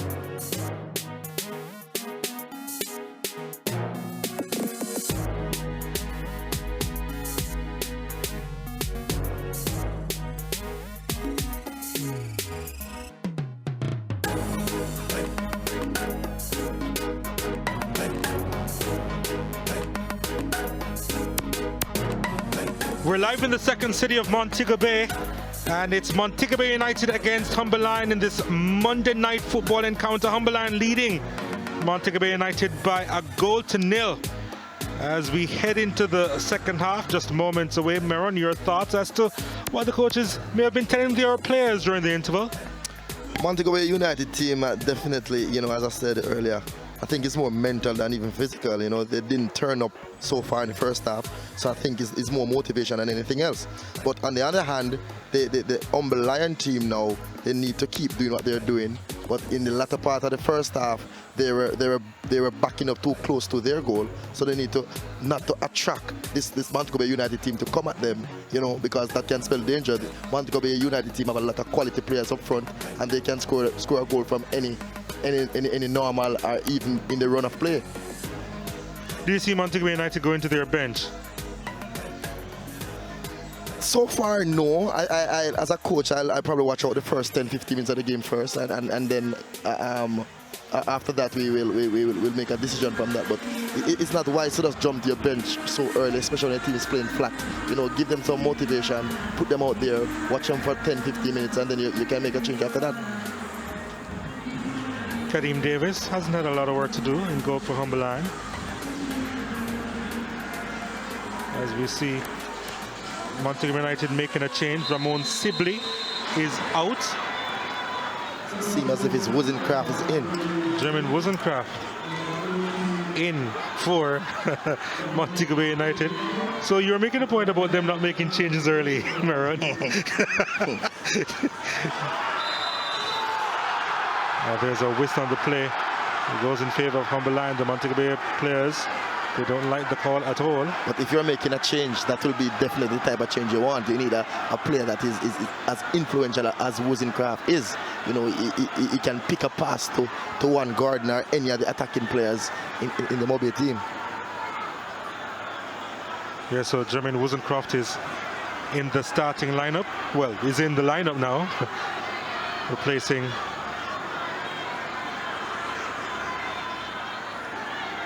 just to confirm who is replacing Ramon Sibley. There you go.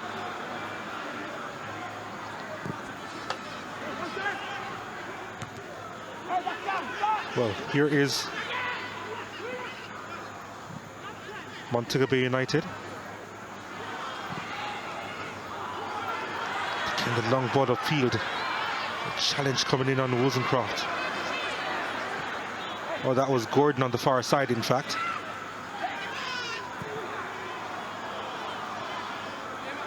McBain. There's more purpose to this Montego Bay United at the start of this half. Here they come. Needs a good cross inside the box. That was Weatherly over there. This is Curlew now.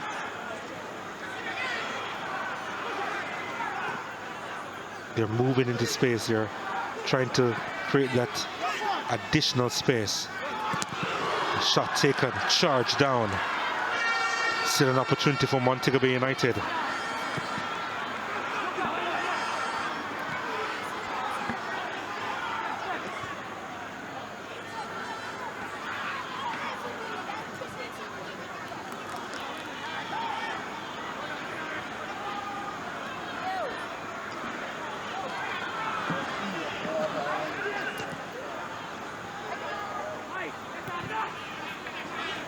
Humberline, they've been pegged back a little bit at the start of the second half.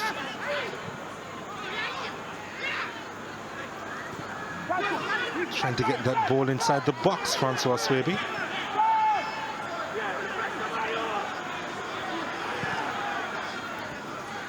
That was not a good pass from Gordon. Last touch of Andrew Vanzi. Throw into Montego Bay United.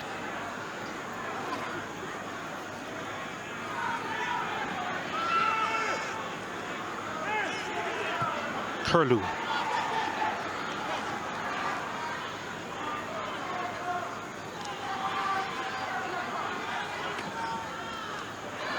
Beautiful turn.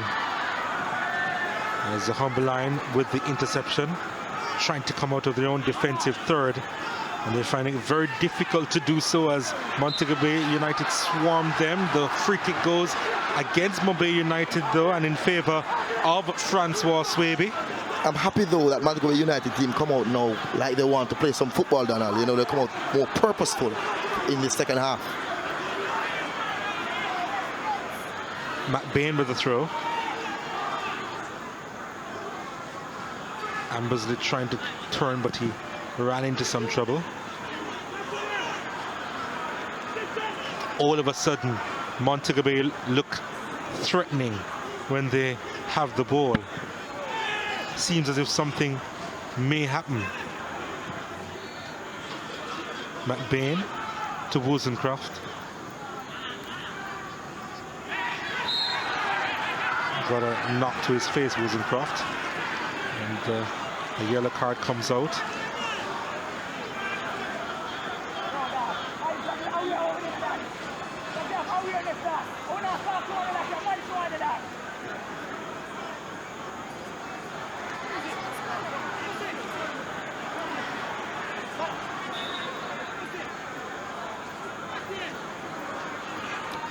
Wozencroft, Donald, a very, very good player, but he normally suffers from some injury every season. He has never played for Montego United for a full season. You know, as long as he's fit and going, he always is very, very influential for this Montego United team. I think it was Dwayne Holmes who got the yellow card there.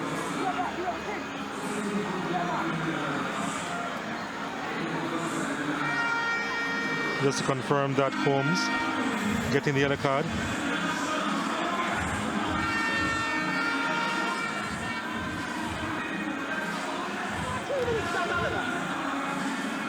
They haven't really been entertained, haven't they? Although they would have appreciated the fact that Montego Bay United, they have turned it up just a little bit in the second half.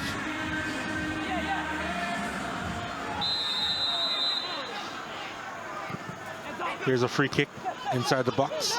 Humberline defending stubbornly, comes out as far as Ambusley. Kemar Drake couldn't control it.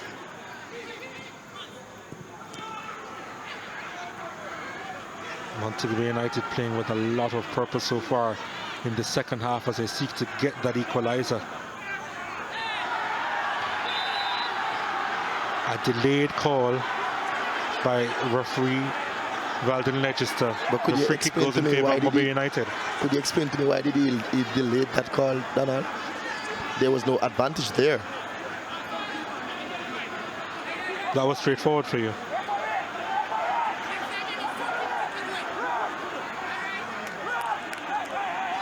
Ricardo Dennis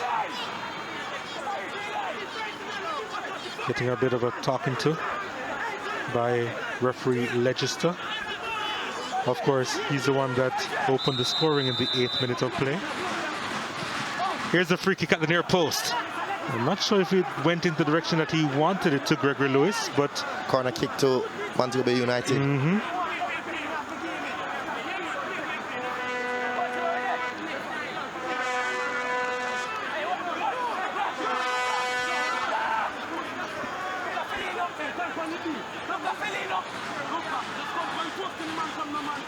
Here's a corner kick. Floated high at the back post, headed towards goal, but not a lot of power behind that one from Ladale Ritchie. But he was there to rise high.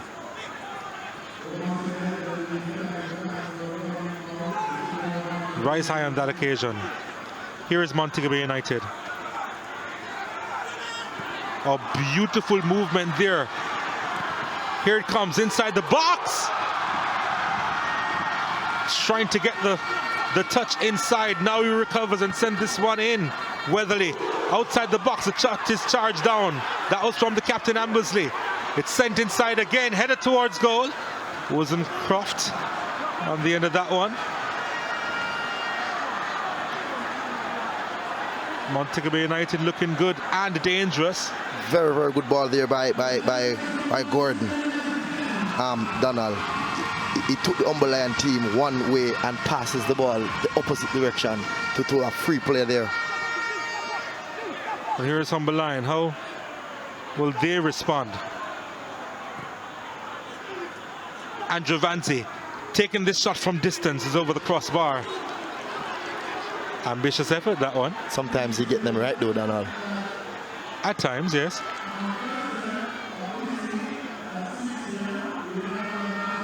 When will Woolery Wolf be introduced in this contest? They have been pegged back since the start of the second half, Humber Lion. They probably need they are the ones old head. They are the ones who look flat now though, Donald. Yeah, they do look a little bit flat.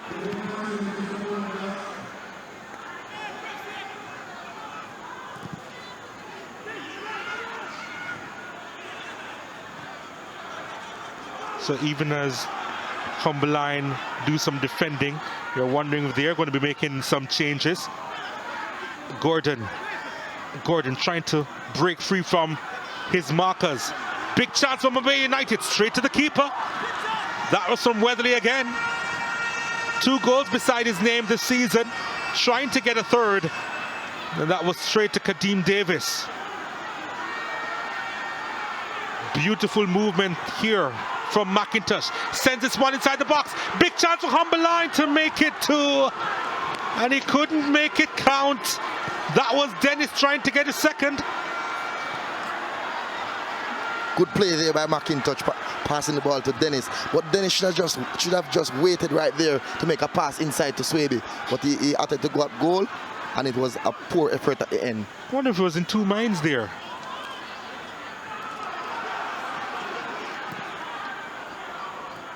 Oh, here's Umberline. The ball played upfield looking for Dennis once more. Barrett comes out and plays it calmly to Drake. Wozencroft.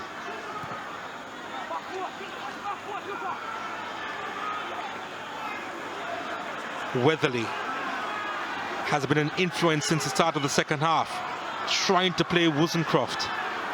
And Weatherly is the son of Dr. Dean Weatherly, the coach of Cornwall College, Donald. Great football mind there, eh? Yeah, indeed.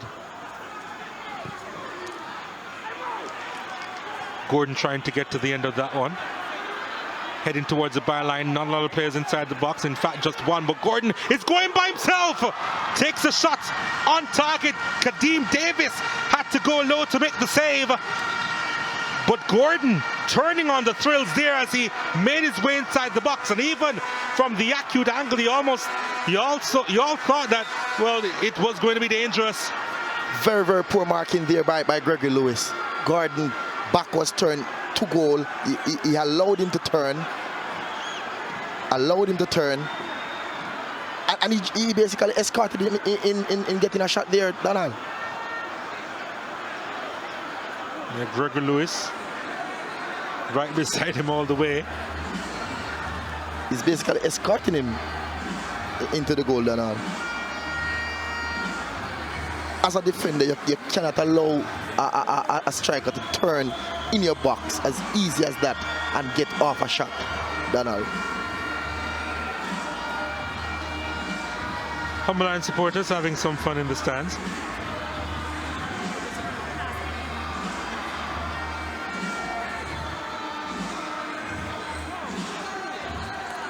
I'm wondering though, especially this time around, I'm wondering if Duki, because of his familiarity with these players, why he can tactically he can prepare for this Montego Bay United team so well, especially since he has left them, Donald. Well, that's also quite true.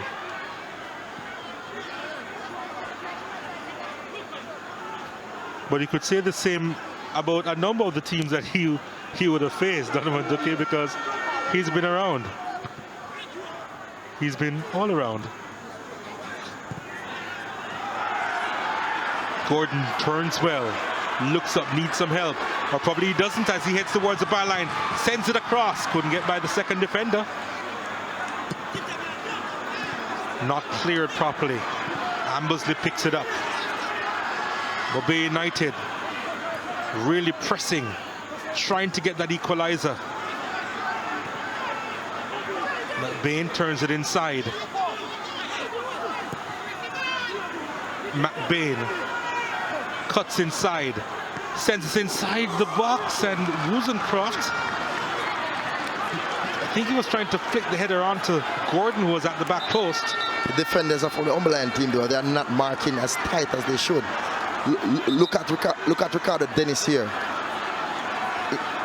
in a no man's land and allowed Wozencraft to get a free header at goal. They need to mark tightly. They need to concentrate more, especially in and around the box. Gregory Lewis so far, Turtleman Gordon, he's having a meal day with him.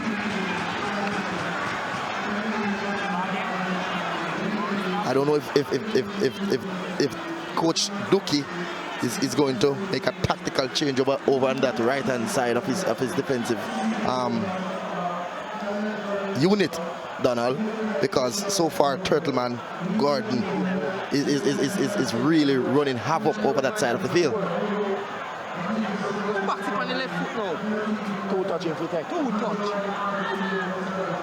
You could have run it to Jumbo. You could have received and go forward.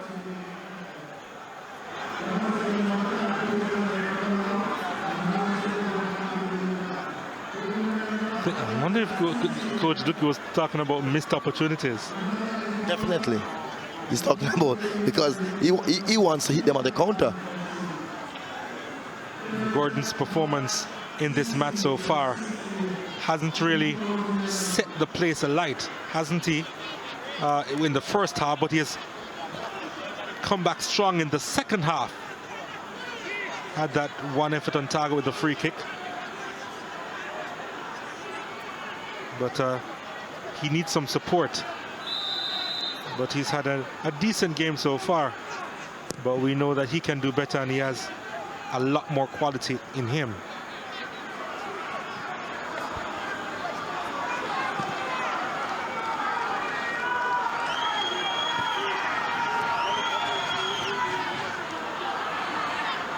high boot there. Is that Vanzi who went down? It's probably Williams. It is LeBron Williams. Also a very, very good player though, Donald, but for some reason he always suffer from injuries. Played for the Jamaica under-20 team. He has never made the transition into the senior team though, but you know, he's a quality player at his best. Former Sporting Central Academy player also. Jacomina Barrett has had a really rough night for Montego Bay United. We know that he's a keeper of quality, but miscommunication at the back on that occasion with Ladale Ritchie. And then this effort he spilled. That effort coming from Gary McIntosh. And he really couldn't hold on to it. Then the goal conceded. Dennis with the shot. Hasn't had the best night. Jacomina Barrett looks on as his team continue the attack now.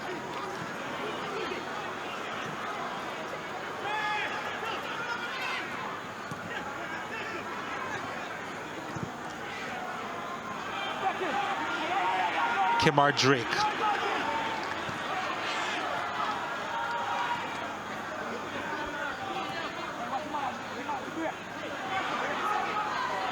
Drake looking for more options. Ambersley. Montego Bay United team is much more patient in attack now though. While being purposeful at the same time. Yes, they are.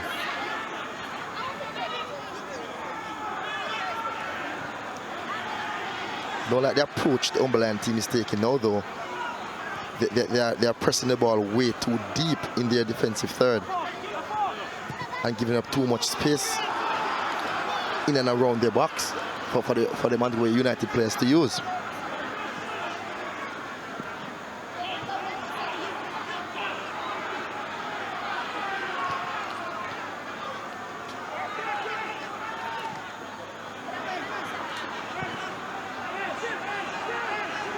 Umberland is getting ready to make a substitution.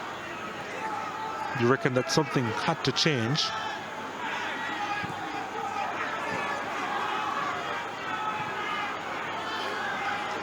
Montego Bay United dominating the possession as expected, 58%.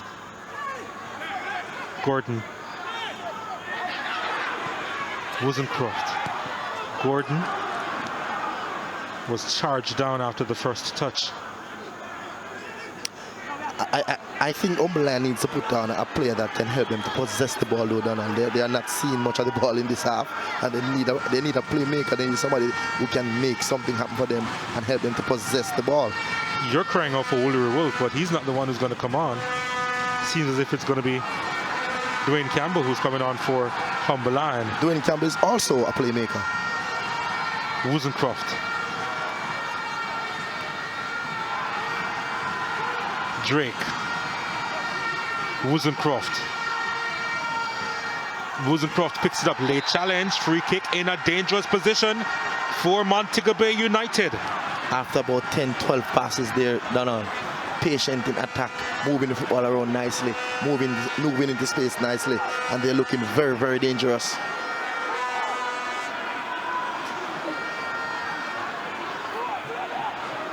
I'm wondering if Coach Duki does not feel that Woolery Wolf can manage the pace of this game though, Donald. That was a late challenge there from Gregory Lewis, who is on a yellow card. So he was pretty lucky to get away with that one, Gregory Lewis. But Wayne Gordon again is behind this one. It's Gordon straight into the wall. There's another whistle played. Oh, it's a penalty given. Was there a handball inside the box? The yellow card is going to come out to Andrew Vanzi. The Umberland players can't believe it. Strange call. I want to see that on the replay.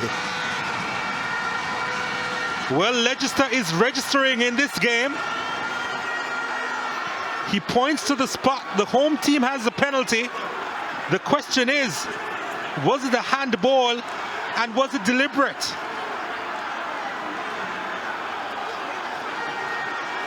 The Humber Lion players can't believe it.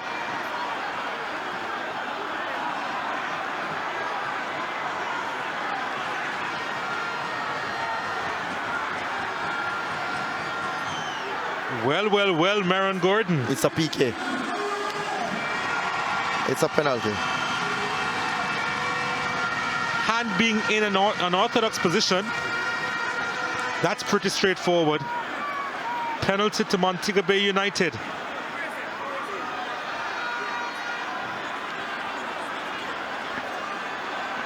And it's Owain Gordon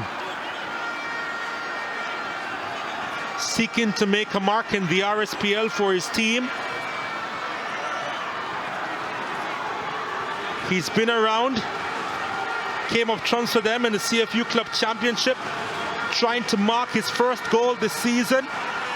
In the Red Stripe Premier League, he has placed the ball on the spot. Can he get the better of Kadeem Davis from 12 yards? He looks focused. He looks at the keeper and then the ball. The weight of expectation. Can he overcome? Oh, easy does it for Owain Gordon. Very, very it's good 1-1 here inside the Montego Bay Sports Complex. And the home team back in it against the Lions. You cannot be in a competitive game as this, Donald, and give up a soft penalty as that. I see no reason why Vanzi basically put his hand in the air right there and considered a penalty. That is stupid play by Humber Lion. And that was a good penalty. It really was. Gave him the eyes, send the keeper the wrong way. And Gordon on the score sheet. 1-1. After 69 minutes here at the Montego Bay Sports Complex, and now Humber Lion will make that change. Kevon Isaacs coming off. Dwayne Campbell is on.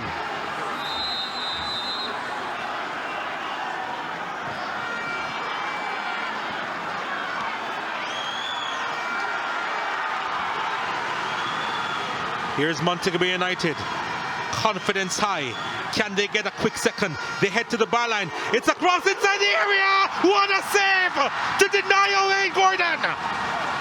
Oh, Kadeem Davis comes up with a beauty. And he remains on the ground. Oh boy, he deserves a breather because that was goalwards and Gordon could have gotten his second in two. Very, very good save there by Kadeem Donald. But I still believe that Gordon should have headed the ball down. Headed the ball downwards instead of headed the ball straight. And the goal that was in the goalkeeper's comfort area. And he made a good save. He should have made it more difficult for the goalkeeper, Donald. He should have headed the ball down. I'm very harsh as a coach. I want that should count as a goal. Well, well, well. He was trying to head it back to where the ball was coming from. Look at the fact that Kadeem Davis had the momentum behind him, was heading to that near post, had to stop, go back, make the save, parried over the crossbar. That wasn't easy. Yes, it's probably easy to say that Gordon should have done better, but that was a brilliant save. I think Kadeem is making a bigger deal out of this than it actually is, Donald. You know, the ball had no power behind it, and I really think that Gordon is the one that I'm blaming. You know, he should have headed that ball down. Kadeem, for me, it's a comfortable save. After seeing that over and over again, Donald, you realize that I think Kadeem is making a meal out of just making a comfortable save. But goalkeepers are like that. They want to be in the spotlight. Seems as if they are preparing Sanchez Lloyd to come on. I'm wondering where Kadeem got. I think he got a collision. I think he had some collision with the post.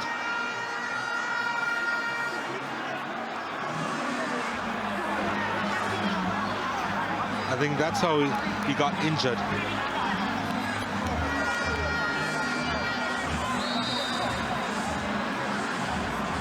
I think there was a collision with the post there, Kadeem Davis.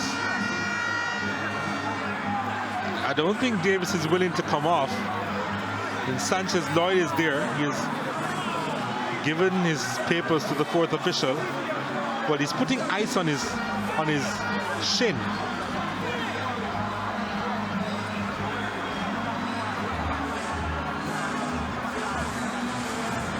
Well, it seems as if Davis himself asked for the change.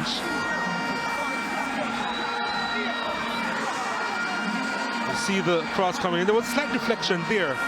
Sat up for Wayne Gordon, and the keeper. Oh, he landed awkwardly.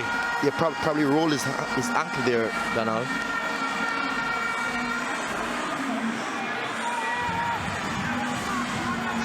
So Sanchez Lloyd is now in goal, and he's going to be under some pressure immediately.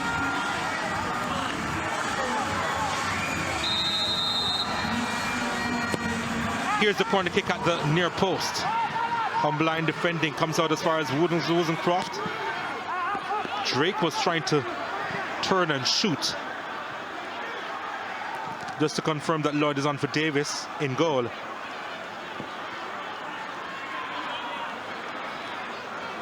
There he is, Sanchez Lloyd. Now Gordon, surrounded by a couple of players. Here's a cross inside the box, easily handled there. Wozencroft picks it up. Ambersley lost it to Swaby.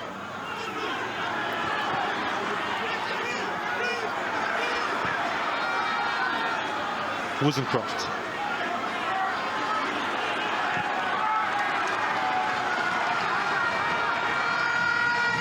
Ambersley picks it up.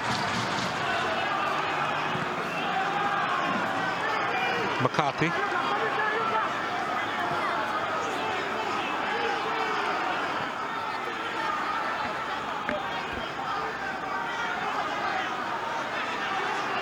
I wonder if Dwayne Campbell touched the ball since he came on, Donald. I forgot about that substitution. Dwayne Campbell, the brother of the captain Ricardo Campbell.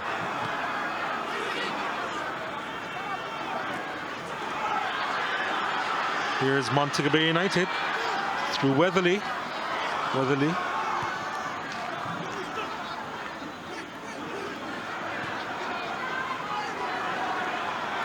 Well, that was Ambersley who was actually trying to find Weatherly. Weatherly trying to collect.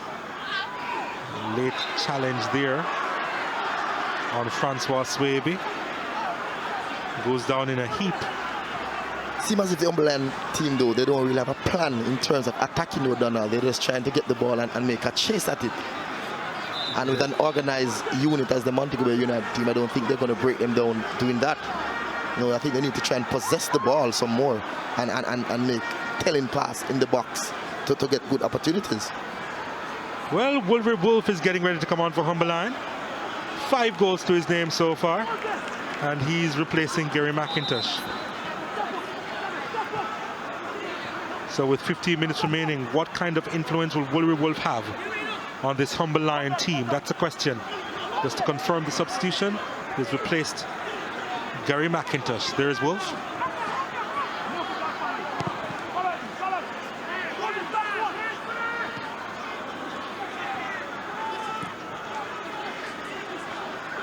Here is Wolf.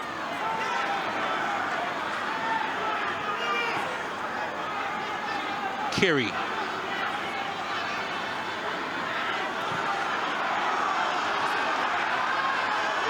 Wozencroft. Weatherly on the left. Sends it across. It's a chance. Still an opportunity. Humberline hack it out of the area. Gordon. Beautiful turn. Decided against shooting. Probably he should have taken the shot. Here's Mobay United. Weatherly's shot goes skywards. Weatherly is having a good game though, Donald. They have seen a lot of the ball.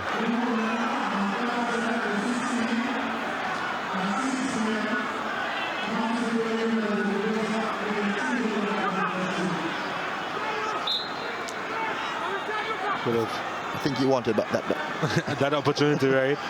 That was a big opportunity. See the likes of Jordan Fletcher over on your left. Otti. The schoolboy, Otti. And Hilton, Corey Hilton. 3 attacking players warming up.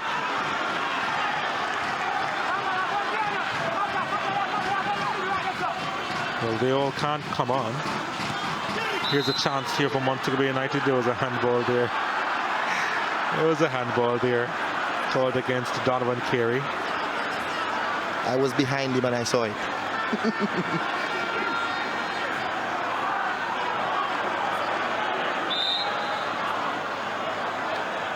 That's Coach Underwood of Montego Bay United fame now.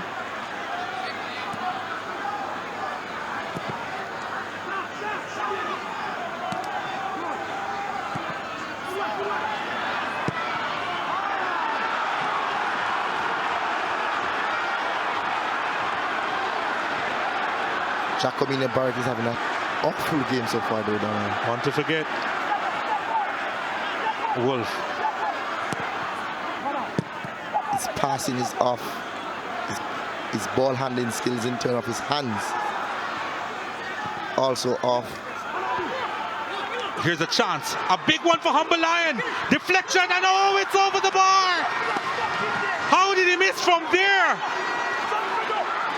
Massive opportunity for Humble Lion to go 2-1 up.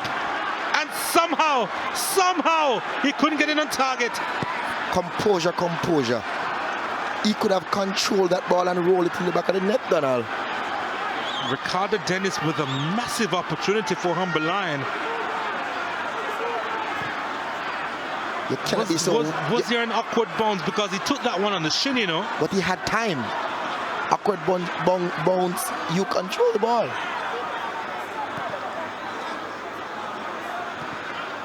That came off his shin and went straight over. If you had an awkward bounce as that though, Donald, control the ball and just tap it in the back of the net. He had time. Handball called against Orlando McBain.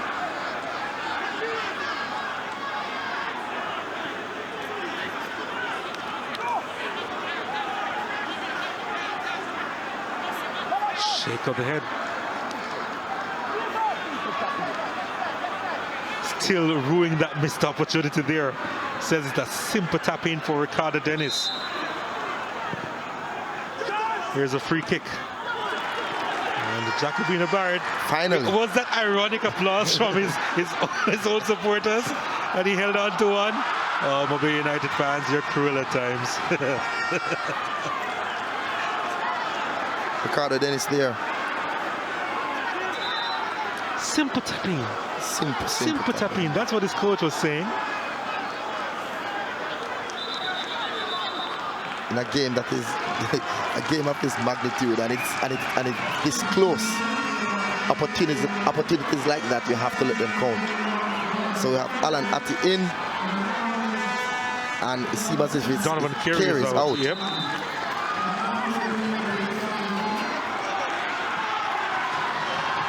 Here's Montego Bay United pressing forward. Comes through to Alan Atti with his first shot. The second shot is to the keeper.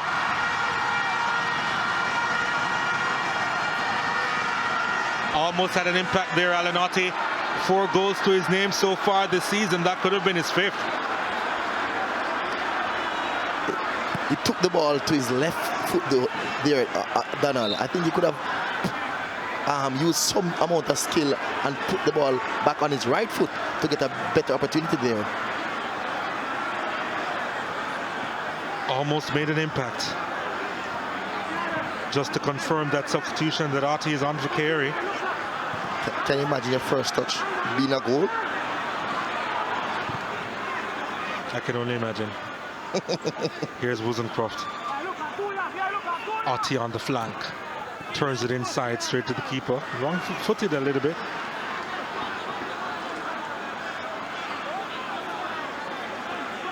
Sanchez Lloyd, the new man in goal.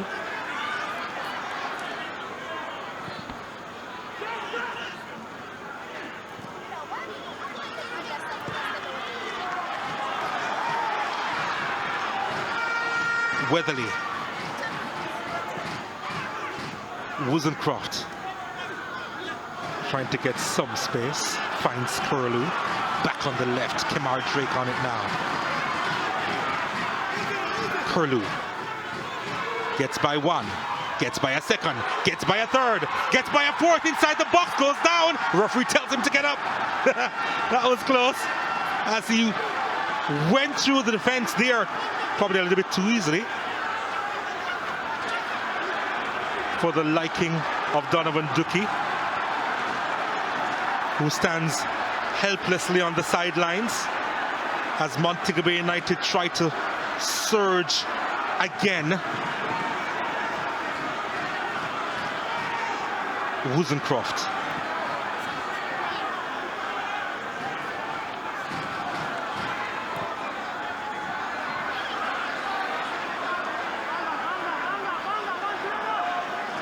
Ambersley. Curlew. Trying to find Drake, couldn't.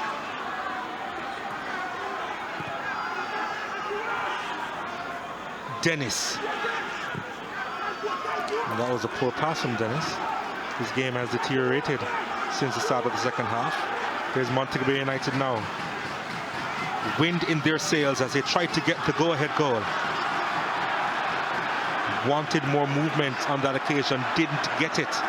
But arguing with his teammates. But Wozencroft has allowed so much time on the ball, though, Donald.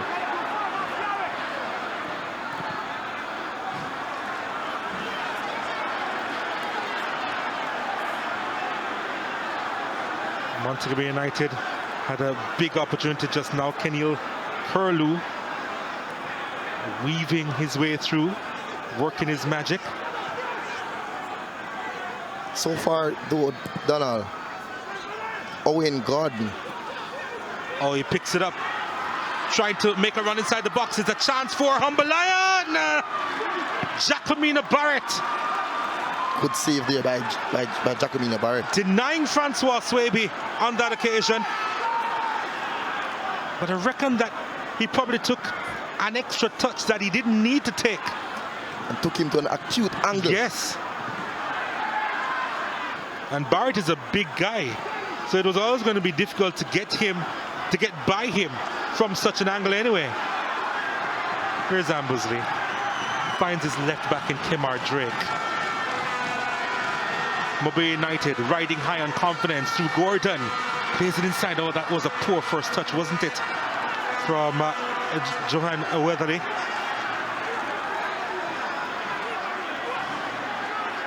But Francois Swaby with a run of his own. That was the extra touch that wasn't necessary, I thought. And that touch also took him down the line. That touch should have taken him inside, in front of the defender. Fabian McCarthy was with him all the time there, trying to apply the pressure. Although you'd say he was being escorted all the time. But Francois Swaby knows that was a big opportunity. Humberland, they've had their fair share of chances. Possibly they've had the best chances in this game. Especially that Ricardo Dennis chance. From earlier.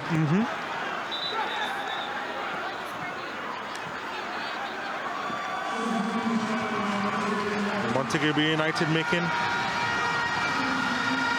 another substitution, and it's Jordan Fletcher, the schoolboy who is on. Has a big number on his back, number 47. Not just any schoolboy though, Donald. MVP for the Doncaster Cup football here in Jamaica. There you go. Fletcher replacing Weatherly.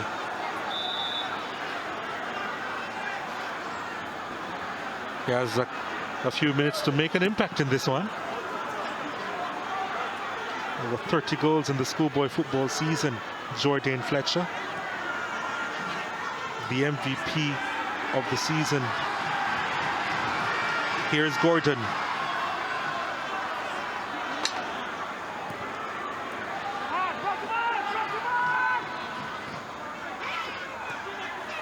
Montego Bay United trying to permeate the Humberline defense. Long ball of field looking for Swaby. Swaby applying the pressure all the time. But Adele Ritchie doing very well at the back. Good defending here by Ritchie. He stepped in front of Francois and slow him up somewhat and pass back a simple ball to his goalkeeper there.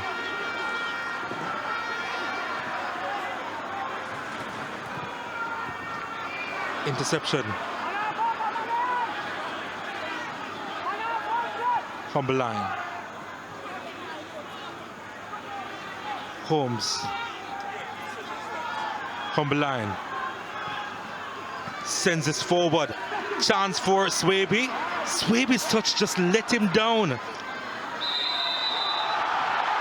And then the free kick goes in favor of Humberline. The crowd doesn't like it. And apparently Swaby's upset about something. Probably wanted a yellow card against Fabian McCarthy, who quite honestly has been like white on rice on him all game. Close marking for the entire 87 minutes so far.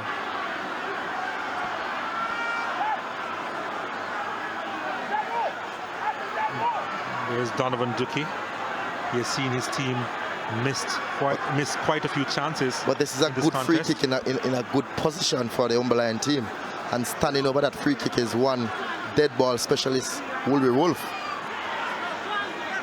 Well, will he go direct to goal? That's the question. The three-man wall is in front of him.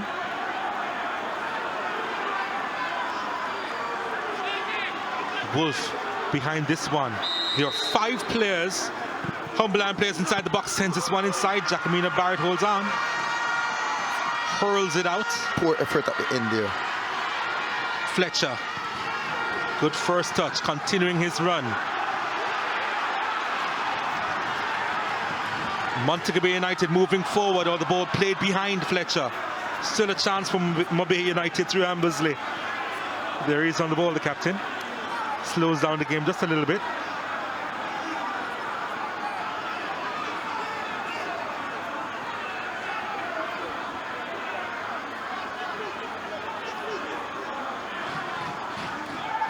Here is Montego Bay United. Fletcher with a decent pass.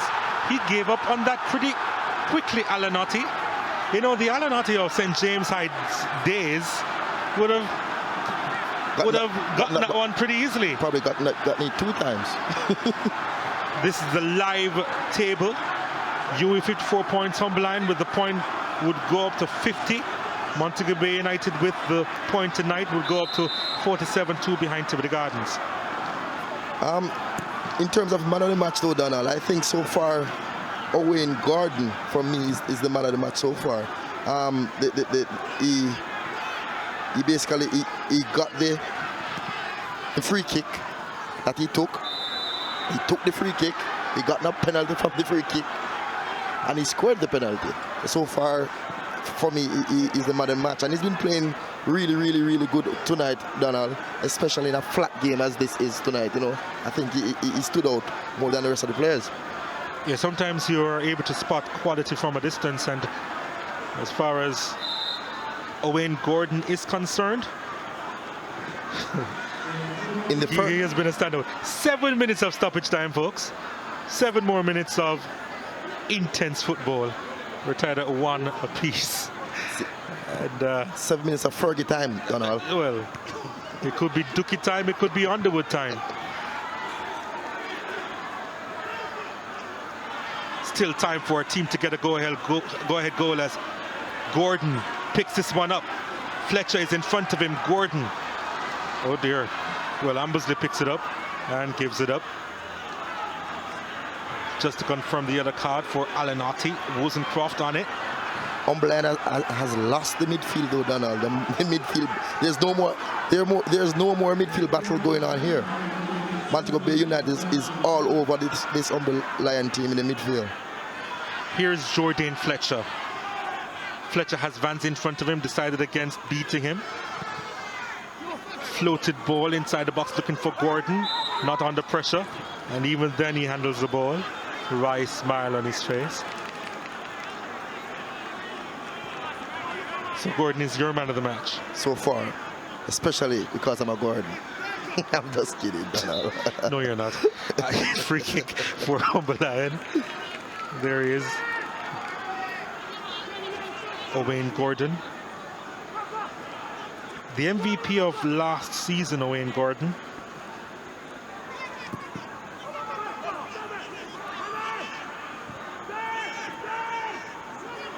But still another opportunity for a twist in the tail here. Oh, Otti does well to get by his marker. Finds Fletcher with some space, but he couldn't control. Probably because the pass was a little bit too heavy for the youngster. A sharper Fletcher, though, would have gotten a better first touch. I think he's lacked playing time here, though, Donald. Well, that's obvious. Just played a minute in the last one, and he came on 5 minutes before stoppage time began in this one. Young Jordan Fletcher couldn't keep that one in. Kemar Drake throw into Humble Lion. Football is funny, though. The entire country is crying out for Fletcher to play for Jamaica. And he can't play for Mobile United? Yes, that's... Middle! Get Fletcher out! Fletcher! Fletcher!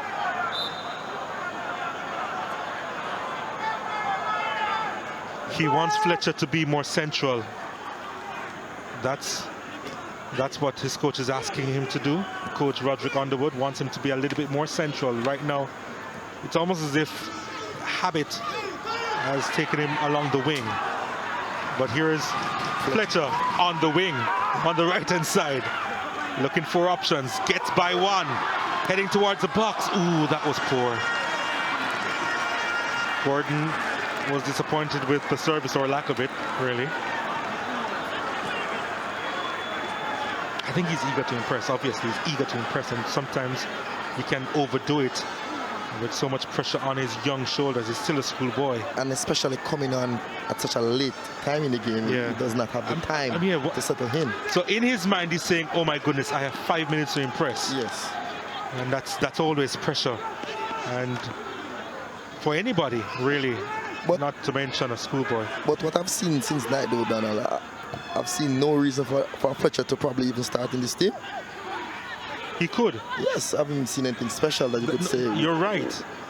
What is keeping him out of this starting 11? Well, outside the fact that he still attends school and probably doesn't have a lot of training time and just came off a long schoolboy football season, and he has homework to do, all those factors would keep him from playing RSPL football on a more regular basis.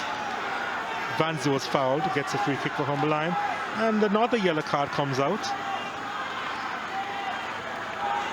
Well, I said Vanzi was fouled, but he's the one that got the other card, right? Yeah, so he was the one who was doing the fouling. It was Ambersley who was fouled. So you're saying Mackison from Harborview does not have homework to do? He attends KC. I'm not sure exactly what they do there, but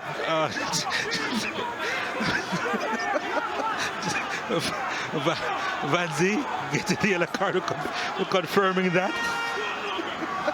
You have Fabian Grant. They do not do work. Again, they attend Kingston College. Long free kick taken up to the edge of the 18-yard box. Oh, it's picked up here. The shot coming across to Gordon, who was trying to cut it back on his left foot. Not sure if that was the best option there as he lost it. Here's Humble Lion. Can they press forward? Momentum gone, you think? Dennis sent it inside, and now the long ball upfield. Humble Lion, what can they do with this position? Two players inside the box. It's at the back post. A big chance for Dennis again. Oh my goodness. Not a lot of power, not a lot of direction behind that one. It's his third big opportunity tonight, and Dennis couldn't convert. Not a lot of thinking behind that one, to Donald. Oh my goodness. Donald, I think the KC people are going to kill you between tonight and tomorrow. Oh, they have to find me first. Here's Humble Lion with the possession.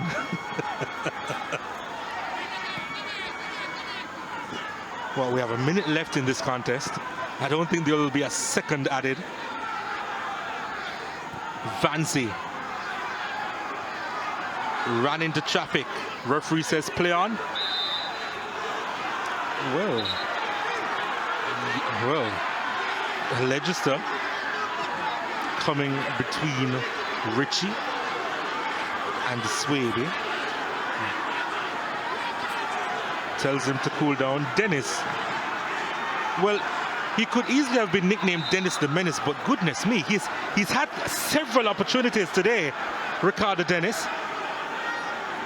And the one goal that he has scored, well, it's debatable. It is debatable, to say the least.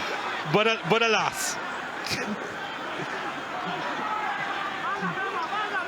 Seconds remain in this contest. Can Montego Bay United press forward? Well, that was banged in the stands. And that's basically it for this contest. He has not yet blown the whistle. Referee Legister, as the throw comes in, he will though. That's the end of this contest. At the end of 90 minutes, Montego Bay United won, Humber Lion won.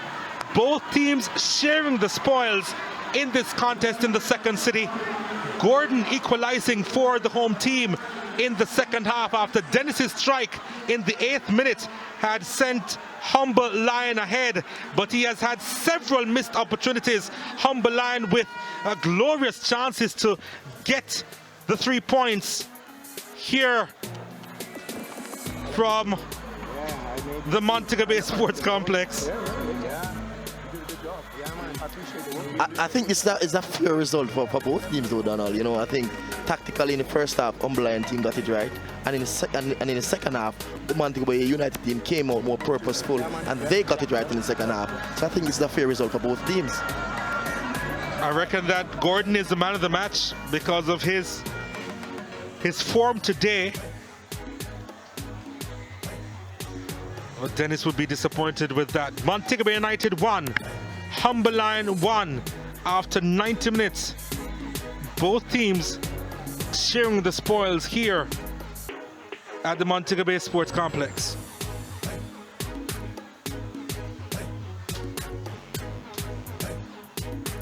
Dennis still talking with his teammates who are basically consoling him at the end of that one. And he had such a brilliant first half. If he had converted any of those chances he got in the second half, he probably would have been man of the match. Yeah, there you go. But so many missed opportunities, and it formed as a strike against him.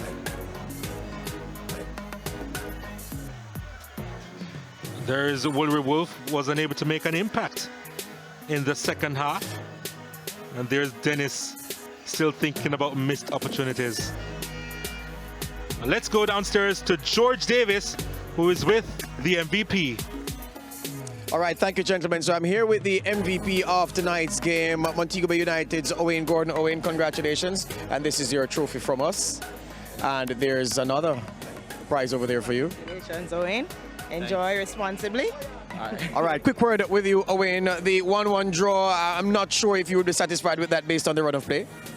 No, honestly, I don't, because, you know, after the hard work in practice and coming off a big victory against Arnett Garden at home, we expect nothing but 3 points, and unfortunately, we fell short.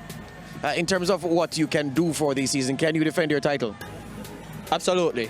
For the type of football that we are playing right now, there's no doubt, you know. The only thing that we have to clean up right now is concede the goals pretty early in the game, so we have to just tighten up on our back line and just do what we do best, score goals. All right, Owain, thank you very much and all the best to you. Thanks. All right, Owain Gordon. So I'm going to speak now with Donovan Ducky, the man conditioning Humber Lion. Donovan, watching the game, knowing how you think, I don't think you'll be too satisfied with the second half performance. Very disappointed. It has been plaguing us all season. I will tell you that Mobile United is a very lucky team. It's a game of percentage in terms of possession. I'll give that to them.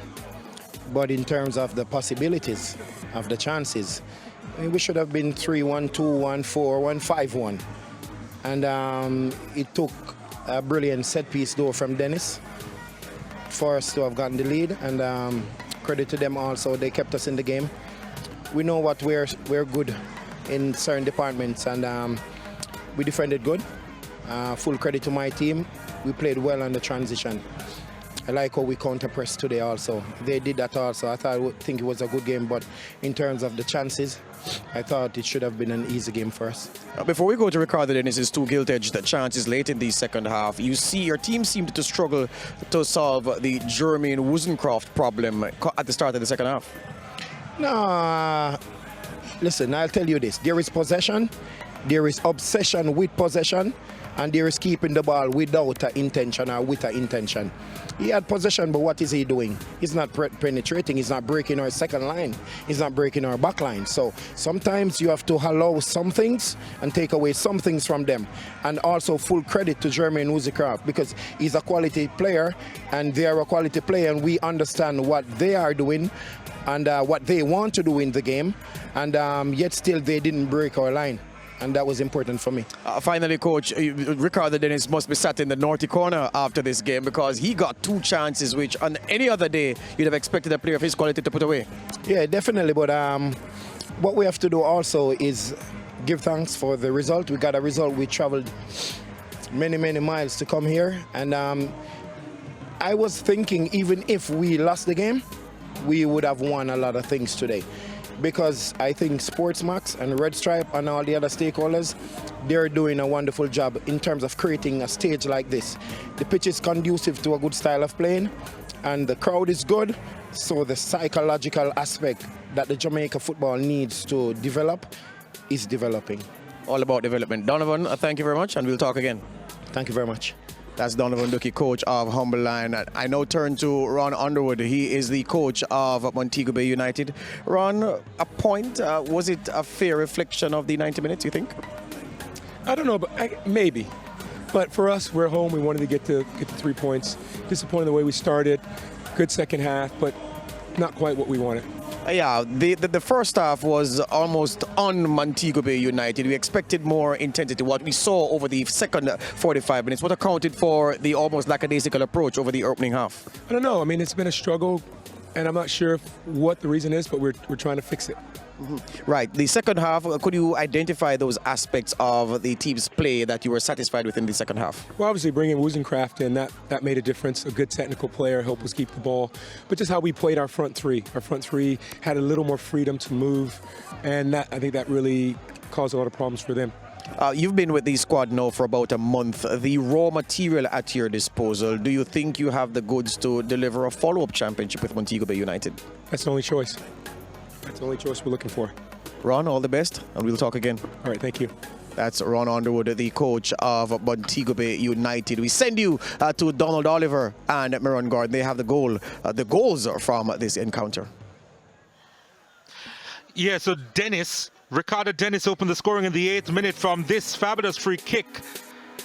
Jacomina Barrett diving to his left was unable to keep that one out, and it just crossed the line there. And that was in the 8th minute of play. And Dennis getting by the wall. And in the end, probably a little bit fortunate as it crossed the line. And Barrett getting a touch on that one as well. And then a big opportunity here for Montego Bay to equalize. A penalty awarded to the home team. There's a handball in the wall. Handball against Vanzi, and Gordon notching his first this season, converting from 12 yards. And that was all she wrote from the Montego Bay Sports Complex, with Montego United and Humble Lion sharing the spoils. There are a lot of goal attempts. There are quite a few shots on target, especially from Montego Bay United in that second half. There are a lot of fouls to speak of as well. Montego Bay United and Humble Lion playing a most physical game. And of course, possession-wise, Montego Bay United dominating that as well. 57% of the possession they had. Humble Lion just 43%. Right, so the 90 minutes are over. Montego Bay United and Humble Lion 1-1. Meron, from your perspective, what did you like most about each team's approach to the game this evening? First of all, I think it's a fair result. Tactically, I thought the Humberland team got it right in the first half, but the Montego Bay United team came out more purposeful in the second half, and I think that speaks to the fact that it's a team with a lot of character, and they always can do what they want at the right moment when they want. But I think Dennis was a little bit woeful in front of goal today, and he could have changed the game somewhat. But I think it's a fair result. Fair result over the 90. All right, both teams have some matches upcoming. The next 5 games are for both teams. We'll see them in action over the coming days. Miran, the Humberland, next 5 games. UWI, they are away to UWI, at home to Portmore and Jamaica. Then they travel to Constant Spring to play Marvelly, and then they are at home again to Portmore United. It's a difficult fixture list, Miran, with 2 teams battling relegation, and of course high-flying Portmore and UE. But in order to win this competition, they have to play against quality teams, and I think they have what it takes. They have a lot of depth in their team, and that shows today. They did not use some of the quality players, and they still got a fair result in terms of playing today. So I think they have what it takes to overcome any team at all that they can. All right, the next 5 games from Montego Bay United. This is what their fixture list looks like for the next 5 games. Away to Harbourview, at home away to Boys Town, then they are away to Waterhouse, then they're at home to both Reno and Portmore United. Remember that Mobe United, Marin, are trying to make up ground after being inactive due to their involvement in the CFU club championships, and the same case for Humberland applies to them. Some big games in the next few weeks. As I said earlier, these are my 2 teams for the finals, so I'm expecting them to do well against any opponent. I'm expecting them to do better, and they have an experienced coach, and I'm hoping for the best for both teams. All right, so the points table looks like this after today's game with the points shared. UE maintain their lead, of course, 54, never in doubt. Humberland now climbed to 50. They are in sole ownership of second position, having played a game more than Tivoli. Mobe United playing the least games of all the teams in the table with 25, and they'll be hoping to make up some more ground in the coming weeks. All right, so that's it from us here at the Montego Bay Sports Complex in Catherine Hall, St. James. A good game. Both teams dominated each half. Humberland the first half, Mobe United the second half. And as Miran Gordon said, a fair result from the football gods. 1-1. We'll see you again.